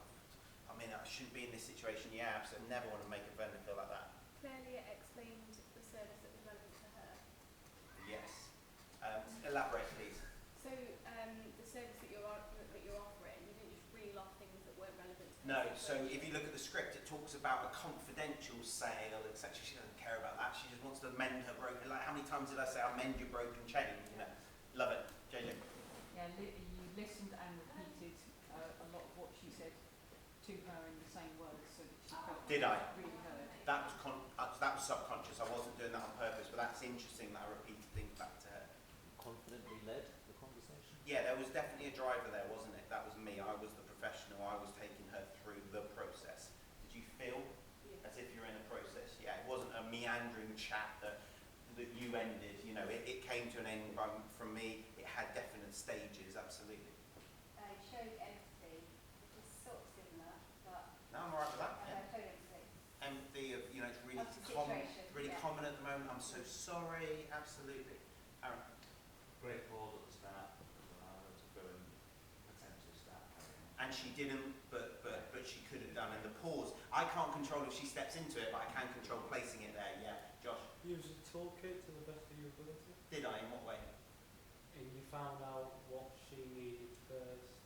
Yeah, so I went around this probably 2 or 3 times actually, and I was like, oh, okay, maybe we could do this. Yeah, absolutely. I started digging as much as I could in a 10-minute conversation. We got all the way around. Woo! Second round though. Can we start this side? Go on then, we'll go this way. That's a good shout. You didn't make her feel like she was under pressure. No, I really took the pressure off. No problem at all. I even said better luck selling your house. Aaron. Hesitation! I wanted to go around that so we're all out in a one. Kate's I thought we were going to the next column, that's why. Kate. I haven't got one. Oh my goodness, you asked for it, you guys. They've got ages to think of their next one. None. Deviation. How rubbish was I? If you can't think of another like best. You gave a really clear offer. Really clear offer. I think it was really clear. Thank you. Tick, you're still in. Thanks. And Josh. To repetition. You reassured her with social proof. Social proof, lots of people in that situation at the moment, love it. You stuck to your business model. Yes, I didn't go, oh, I might be able to give you 80 then, or, no, the market moves, I can offer you more, but it's 75%. Wish to luck. Ended on a high note. I've got a feeling I said that, but I'm not in the game, so we'll let that go. You advise with there's a possibility that the house is actually worth more than 100, so obviously. So you might now go away and look on Zoopla and she might come back to me, absolutely. Zoe? You're out, no problem. Josh? You have to go back that way. I'm out. JJ? The only other one I had was that you let her feel like she wasn't being judged, but I think that might be. I'm going to go with A, that was hesitation. You used 10 words before you said anything. And B, I think we might have had that one. Phil, have you got any more? You found out all the information. Yeah, I think I got the address and everything. Yeah, absolutely. Any more? Reassuring about the person. Reassuring. I'm going to say that's empathy. Yeah. And we're out. Phil's our winner. Give him a round of applause. Next times, let's go a bit slow on the next times because I want to absorb them. How are we looking for dinner? It's there? Amazing. I'm going to suggest we tuck in while it's hot and do next times over these tables together while we're chatting. Is that all right? Josh, do you mind helping me? We'll push these two tables together. Help yourself to pieces. Let's bring them all over and we'll leave around these two tables. Thank you, Josh.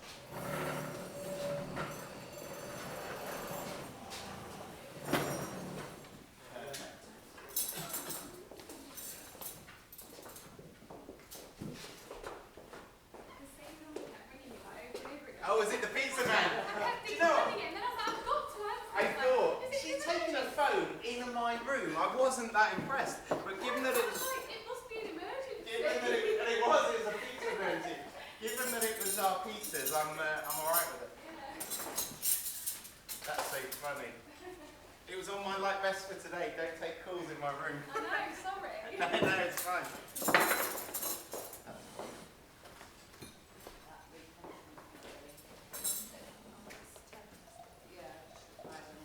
We're going to keep recording for this. Do you want me here? Yeah. Is that what you're asking? I can see you pointing. Great stuff. Come take a seat, guys. I think we've got enough chairs. This The one? one that you're holding. This one here? Cool, that's my seat.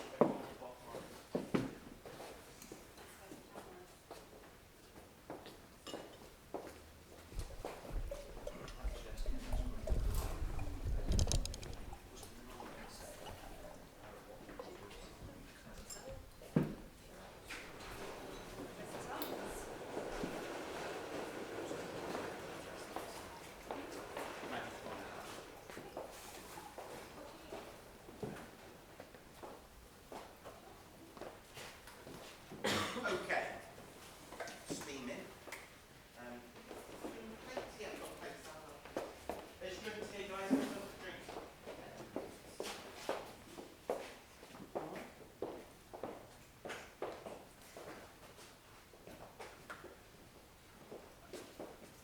Right, pull up a chair around the pizzas and we'll do next time, so that's alright.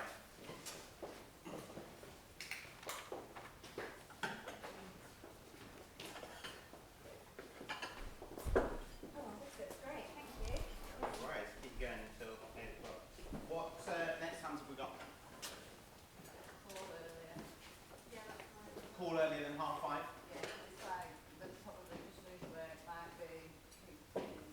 I think that's a good call, yeah. I think that's reasonable. Give them more time to speak. There was a few times where you maybe jumped in a bit early. Okay. So give them...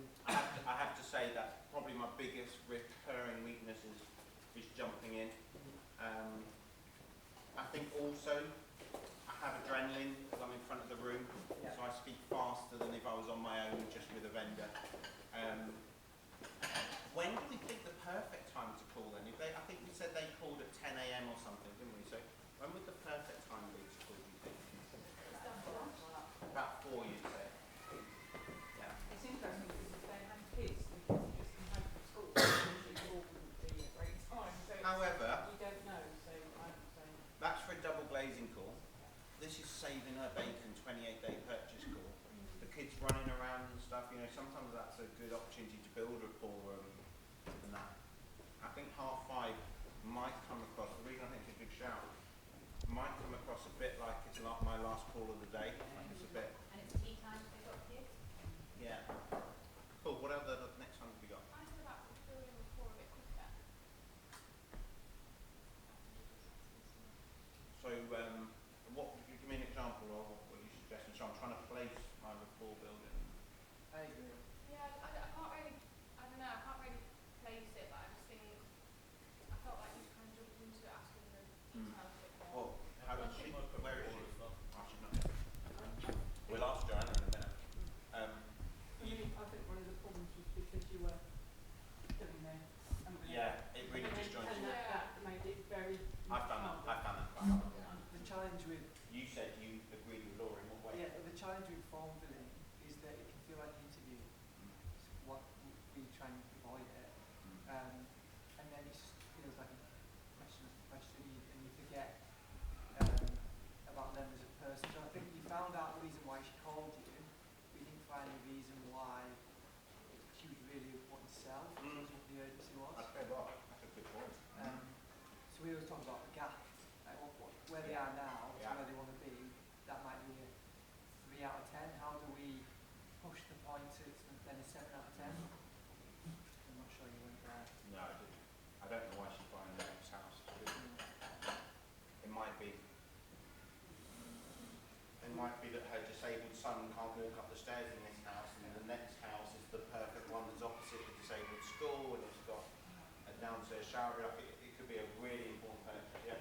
And we've jumped to the conclusion of it's a 3 out of 10 and a 6 out of 10, but actually it's a 9.5. I think when she said that she wanted to spend money on doing the refurb on it, that would say to me that there's spare cash for that. I did think that. Therefore, she doesn't necessarily have to do the full refurb as soon as she buys it, or she could take that for hers So, and have a big deposit. so when she said that, I had the same thought. And it gave me more confidence in saying 6 out of 10 at 75 grand. My question to you is, how's that next time from them?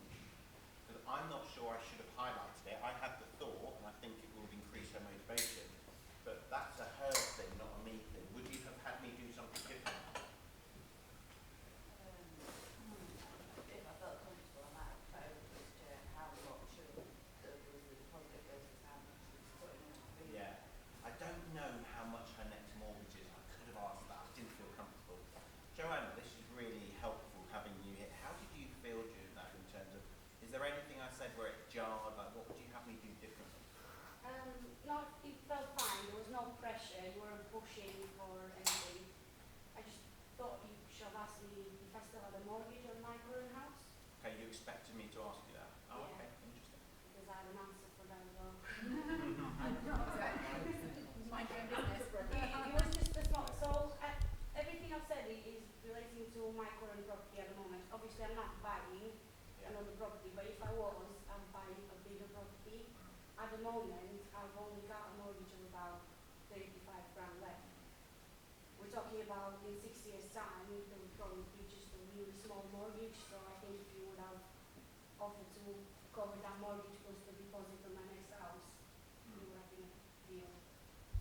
So, does 75 grand cover it? Probably not. I would have said, because I've already reduced it by 10 grand, I would have probably been willing to So, take something about there's, 85. you would have taken 85. Yeah. So we're 10 grand apart. So here's the thing, guys. Does anyone think that if 75 grand works for her, she's going to say no because of how bad I was on the phone? No. And that's all we have to do. If she's going to say no, and there's something that I talk about, I won't draw it, she won't be able to see. I draw a line, and on that line I say, on the phone, there are 2 people out of 10 who are going to say no, no matter how bad, how good you are.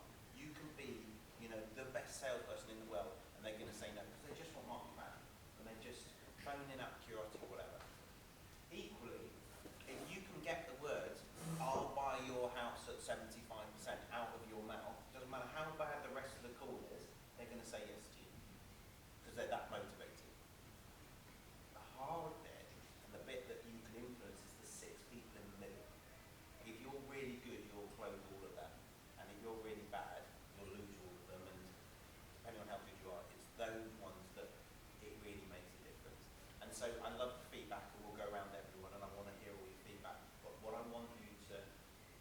sight of is we've all just agreed, I think everyone nodded, that if she can accept my offer, she will, because I did a good enough job. We don't have to be superstars on the phone. We just have to communicate well enough that now it was really clear, it was really polite, it was really, yes, 4 o'clock might be better than 5:30, but you know, and I'm not trying to say that I'm not trying to defend the things I've done wrong, or I could improve. But what I am saying is, it doesn't, in the grand scheme of things, make a difference 5:30 or 4. Of course, we want to get better and better and better, but please don't. The worst thing you can do is procrastinate or not do marketing or not make calls because you're worried about getting it wrong. Make calls. You can all have a call like that. It's really not difficult. So I wanted just to anchor back on that.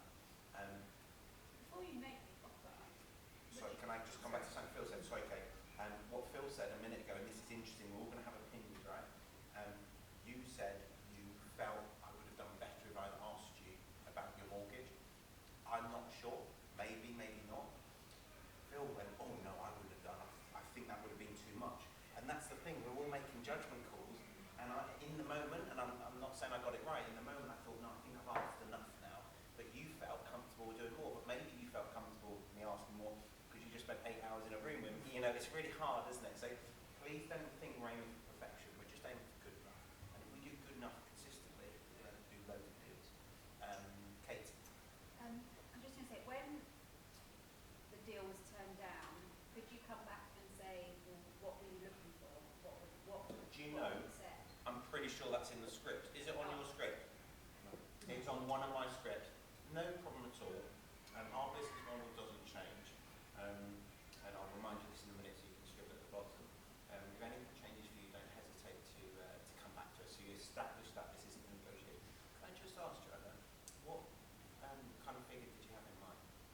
And I do ask that. I absolutely do. So thank I you. suppose you did answer in a way that you said you were looking for X amount. For, But now I've anchored it at 75, it'd be a lower amount. She was negotiating before. And actually, I have saved help visits before by asking that question.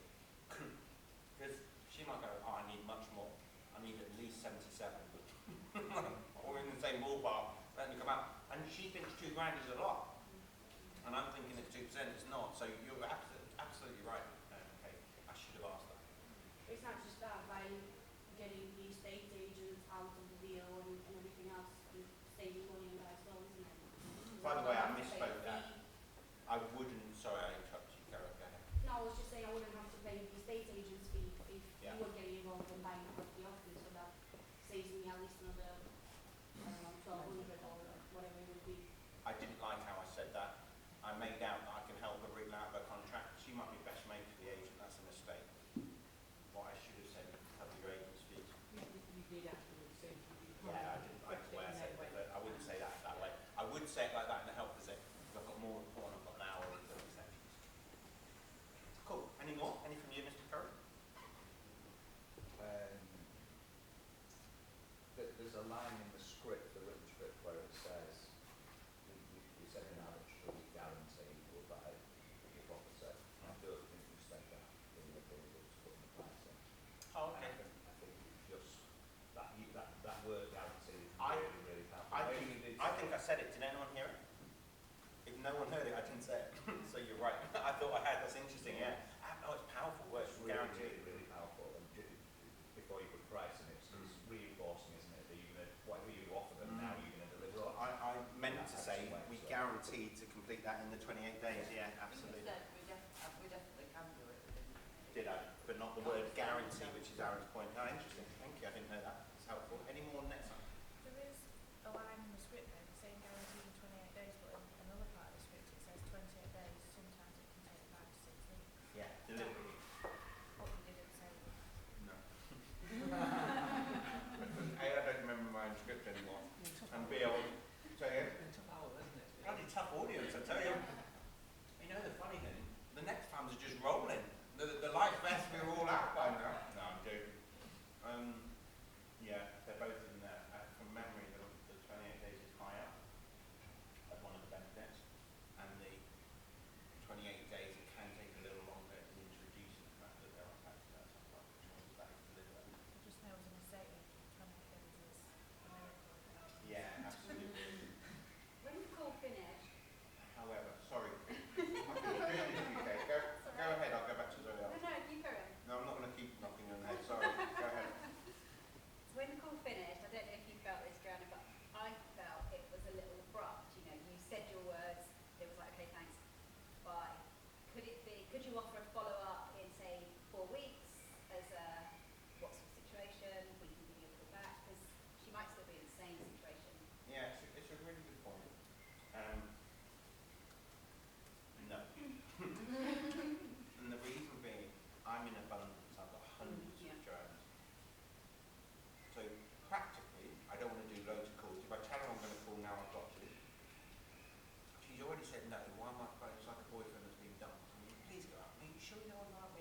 more than 2 weeks old, but less than 6 weeks old, and I'm going to phone everyone, you know, just to touch base. And I generally will say, if you have time, I call people after a week or two, I call them after a month, and I call them after 3 months. Just how are you getting on?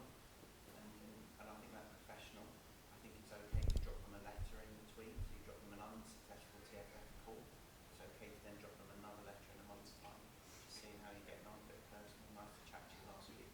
And so I think that's how you can introduce a bit of softness while still maintaining the rigidity of your business model. The thing is, guys, we're the most flexible business in the world. All day long we've been doing that, but you mustn't be flexible at this stage because it's a test. It's a test of her. Unless I've made some big mistake, which we've agreed I haven't done an okay job, it's all about her. Is she motivated or is she not? She's just said she wants a little under 90. So I'm reading that as no less than 85. Well, 85 doesn't do it for us. That's not motivated. It's a little bit. It's 5 out of 10 motivated. We're not going to do a deal. If we were going to do a deal, she would have gone, oh, maybe. So she said no very quickly, wasn't it? Very definite, so it's a no. If she phones me back now, Kate, in a week or two, then great. Now she's motivated. Right. Frank, I might be missing something here, Yeah. but if Joanna's happy to sell at 80, in that instance, at 85, she needs the money. Well, she doesn't necessarily need the money to marry next year. In fact, she said it because of the mortgage. Yeah, but she said that afterwards. I know she did, but you didn't find that out, did you? But anyway, That's true. Sorry, where I was going with the question is, if they're saying 85, and for example, it's going to be a vendor finance, paying 15 years, Yeah.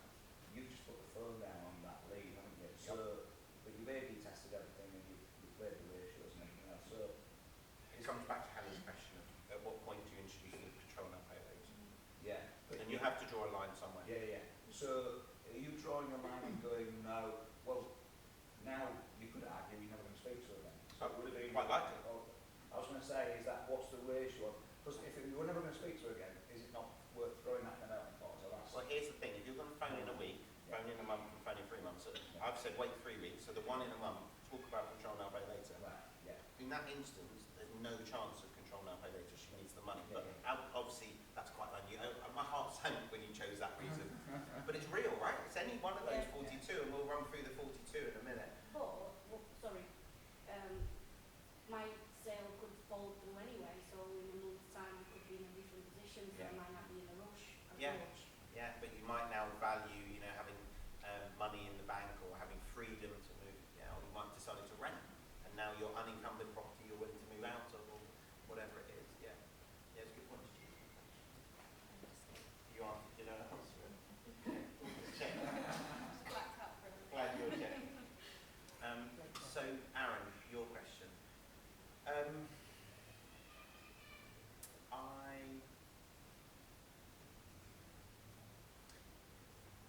can't think of a better way of doing it. You have to draw the line, you have to have a system, it has to be a rule.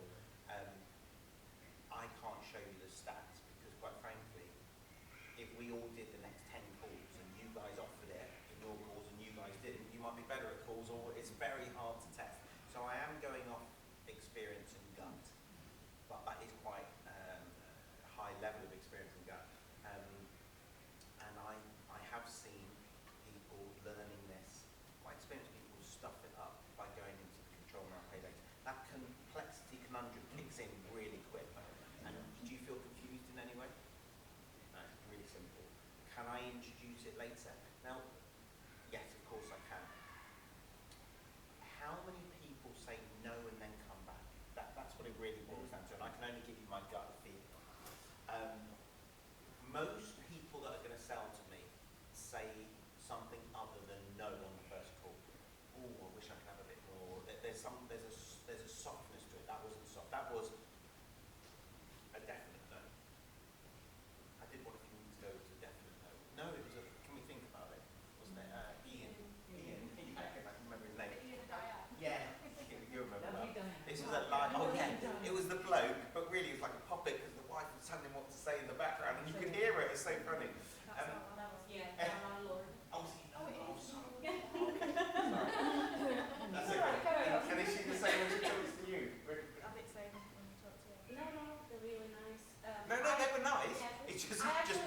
not allowed to say anything without us. Yeah, she does speak in the background. Then sometimes she picks up the phone off him and then she puts it back on. But I was actually telling her about it earlier. I had a conversation with them after your phone Oh, call. that's really good feedback. Yeah. So Well, I don't know. It's going to be valuable. well, I'm nervous now. he just called to ask about something else in the Oh. maintenance, so I've done that, but I do get on with them quite well. So I said, oh, okay, you're looking to sell the property, and I heard you had a phone call from Frank. You can see the spreadsheet, can't you? I can, yeah. 'Cause I didn't look at it. No, but I updated the spreadsheet. That's really valuable, by the way, that we're closing the loop. But yeah, so what was that? So he said, I'm yeah. so nervous now. No, it was good feedback. He said, yeah, you were really nice. It just wasn't what they wanted. They Yeah. wanted more money. So I asked if you've actually told him about the, paying a deposit, giving them a deposit now and then buying a Control not pay later, control not yeah. pay later. And he said, no, he didn't mention that to me. Okay. So I said to him, well, how does that sound to you? I've explained what obviously I said, I haven't had the training, I am gonna have the training. And when I Good do for you. come back, I She's said, I'll a give good you a call back. Say that again. I told him, I said, after I have the training, I'll give you a call, explain how it is, and if you're interested, then obviously we can discuss further. So he expects a call back from me. But I didn't know why you haven't mentioned it to them at that point. So I've not met really good feedback. Thank you, really helpful. And I'm glad he didn't say, oh, he's a real arse. Kept interrupting me. Yeah. Asked me 2 probing questions.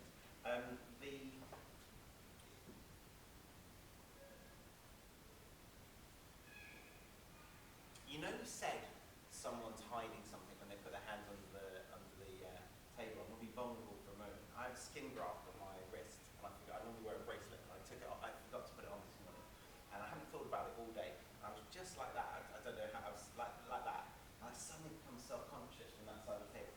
My hands down. Isn't that interesting? I was actually, and I really was hiding something. I was hiding my skin graft. Isn't that interesting? I'm just sharing that, and I'm sharing it for a few reasons. One, so you go, oh, that's that. But also, I'm trying to raise your awareness, guys. I'm trying to raise your awareness of your body language. It all matters. Because in a minute we're going to help with this, right? And now it's like, it's not just the tonality and the speed and the choice of words. Now it's, how am I holding myself? How are they holding themselves? How are we? It's all very, very relevant. Very relevant. I followed my own system in not offering it to them. So I'm happy with what I did on the call. This is really valuable analysis. I love that you guys are speaking to these vendors regularly and can see the conversation. And I'm glad I updated the spreadsheet. I remember updating the spreadsheet. Rubbish at following systems and writing them. But what I haven't done, and I had no intention of doing, was calling a week later, writing the letter, etc. And when you guys are doing this, you have to follow that, because I would have caught it. I would have had the conversation. How long ago was it? It was 5 weeks ago, 6 weeks ago. So actually I could do a 1 month call now, and he'd probably be quite receptive. So it shows that actually the system works. The problem is I didn't follow the system. Yeah. So I had a conversation with him probably about 2 weeks ago, so Yeah. he knows when to expect a call from me as well. Well done. Good on you. Yeah, good on you. And interestingly, I think that example shows that the system works if you follow the system. He was saying he doesn't have a mortgage. Did I know that before? I seem to remember I found out what I needed to find out from Paul. It just didn't work for him 75%. They weren't particularly motivated, were they? It was very much that. It's Just putting the feelers it's out. daughter wanting buying. to give his Yeah, daughter they a want lot of money for a have money house. for their kids for later. But Yeah, but he didn't know when that Yeah, was. 4, 5 or 6 weeks later, he's still Yeah. interested. That's good. Might get a deal there. Yeah, the reason being is because they had some maintenance issue. They've injected quite a bit of money in the property recently. And you know that, whereas Yeah. I didn't know. So they're probably thinking, if anything else happens, how much more money do we keep throwing at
stage of the market for a good 10, 15 years.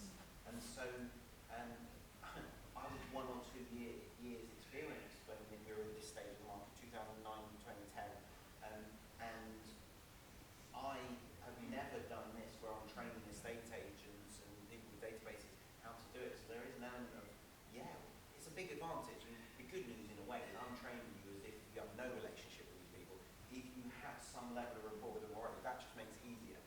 However, it gives you more rapport, but therein, which is an advantage, therein lies a bit of a disadvantage because you're more likely to go off script.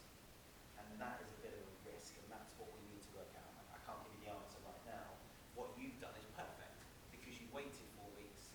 And he has my number in his phone, and I expect, I certainly have his in my phone. If he phones me, it will pop up Ian Northwood, BNB Vendor. You guys will probably remember what I put it in, and it's just so that I can place him in my mind before I say hello. My concern though is, and I have had this a few times with clients, not estate agents, and you're going to have a similar challenge, Phil, is an inexperienced investor goes off the system for whatever reason. I've had people like, they go, I think I can improve the leaflet. And of course it's their money, their marketing money, and if they're a franchisee, I always advise them not to. But they'll go and they'll make a new leaflet. Well, that's the 14th edition. In the 100-page manual, you get my best leaflet. It's the 14th edition of that leaflet. If they make the 15th edition, most editions I make are worse than the one I've got. And occasionally you get one that performs better. And you can only test it on about 100,000 leaflets because you don't get that many calls. So you get about 1 call per 1,000 leaflets. So you can't say, oh, I've delivered 10,000 leaflets and I got 12 calls, so that's better. Because it might just be luck, or you get 4 calls, well, it could be the best leaflet you've ever done. It was a bad week to deliver leaflets. So it takes about 100,000 leaflets to see if you get more calls or less. Because also, you can't deliver them in April and then deliver them in June. And you go, oh, this one's better. You might have got a better response with the same leaflet in June, or deliver them in this half of the town and then this half. Because there's a lot of variables. So what happens, and I've had this happen, is the novice investor who might be a marketeer, for example, and they will create a better leaflet, but they create a different leaflet, and that's the key. And then they're getting calls, maybe they get the same number of calls, maybe they get less calls, maybe they get more calls, but they're not converting them to help visits. And they go, it's not working, Frank, the system's not working. Well, the problem is, the leads aren't the same.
get 5 years, as opposed to someone that just calls out of the blue saying, I want to sell my property. Yes, we can follow the script with that person.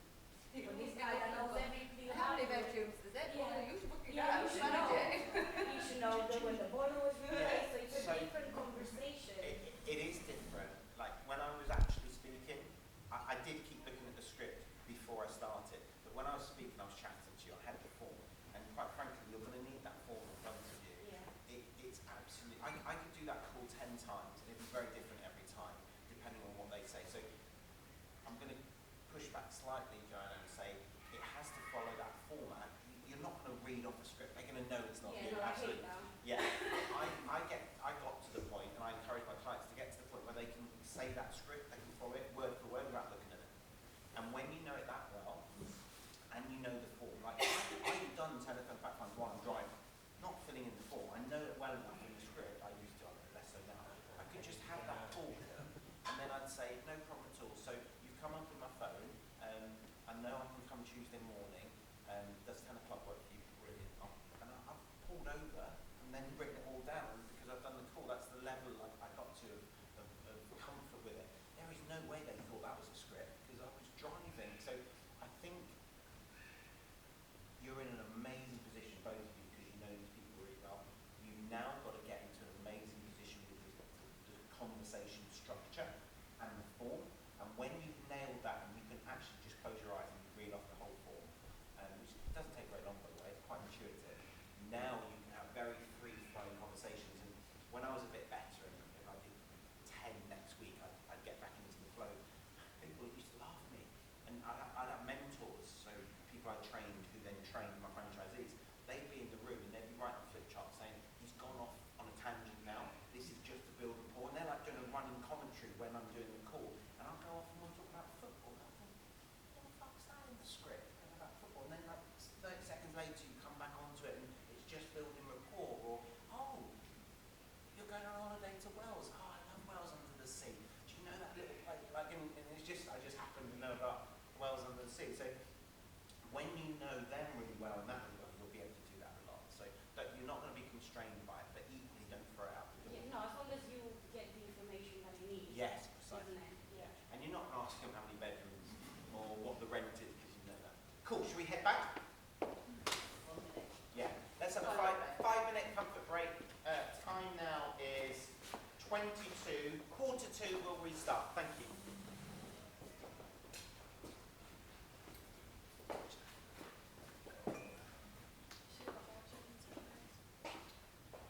Oh, I'd love a chicken strip. I'm joking. I only said that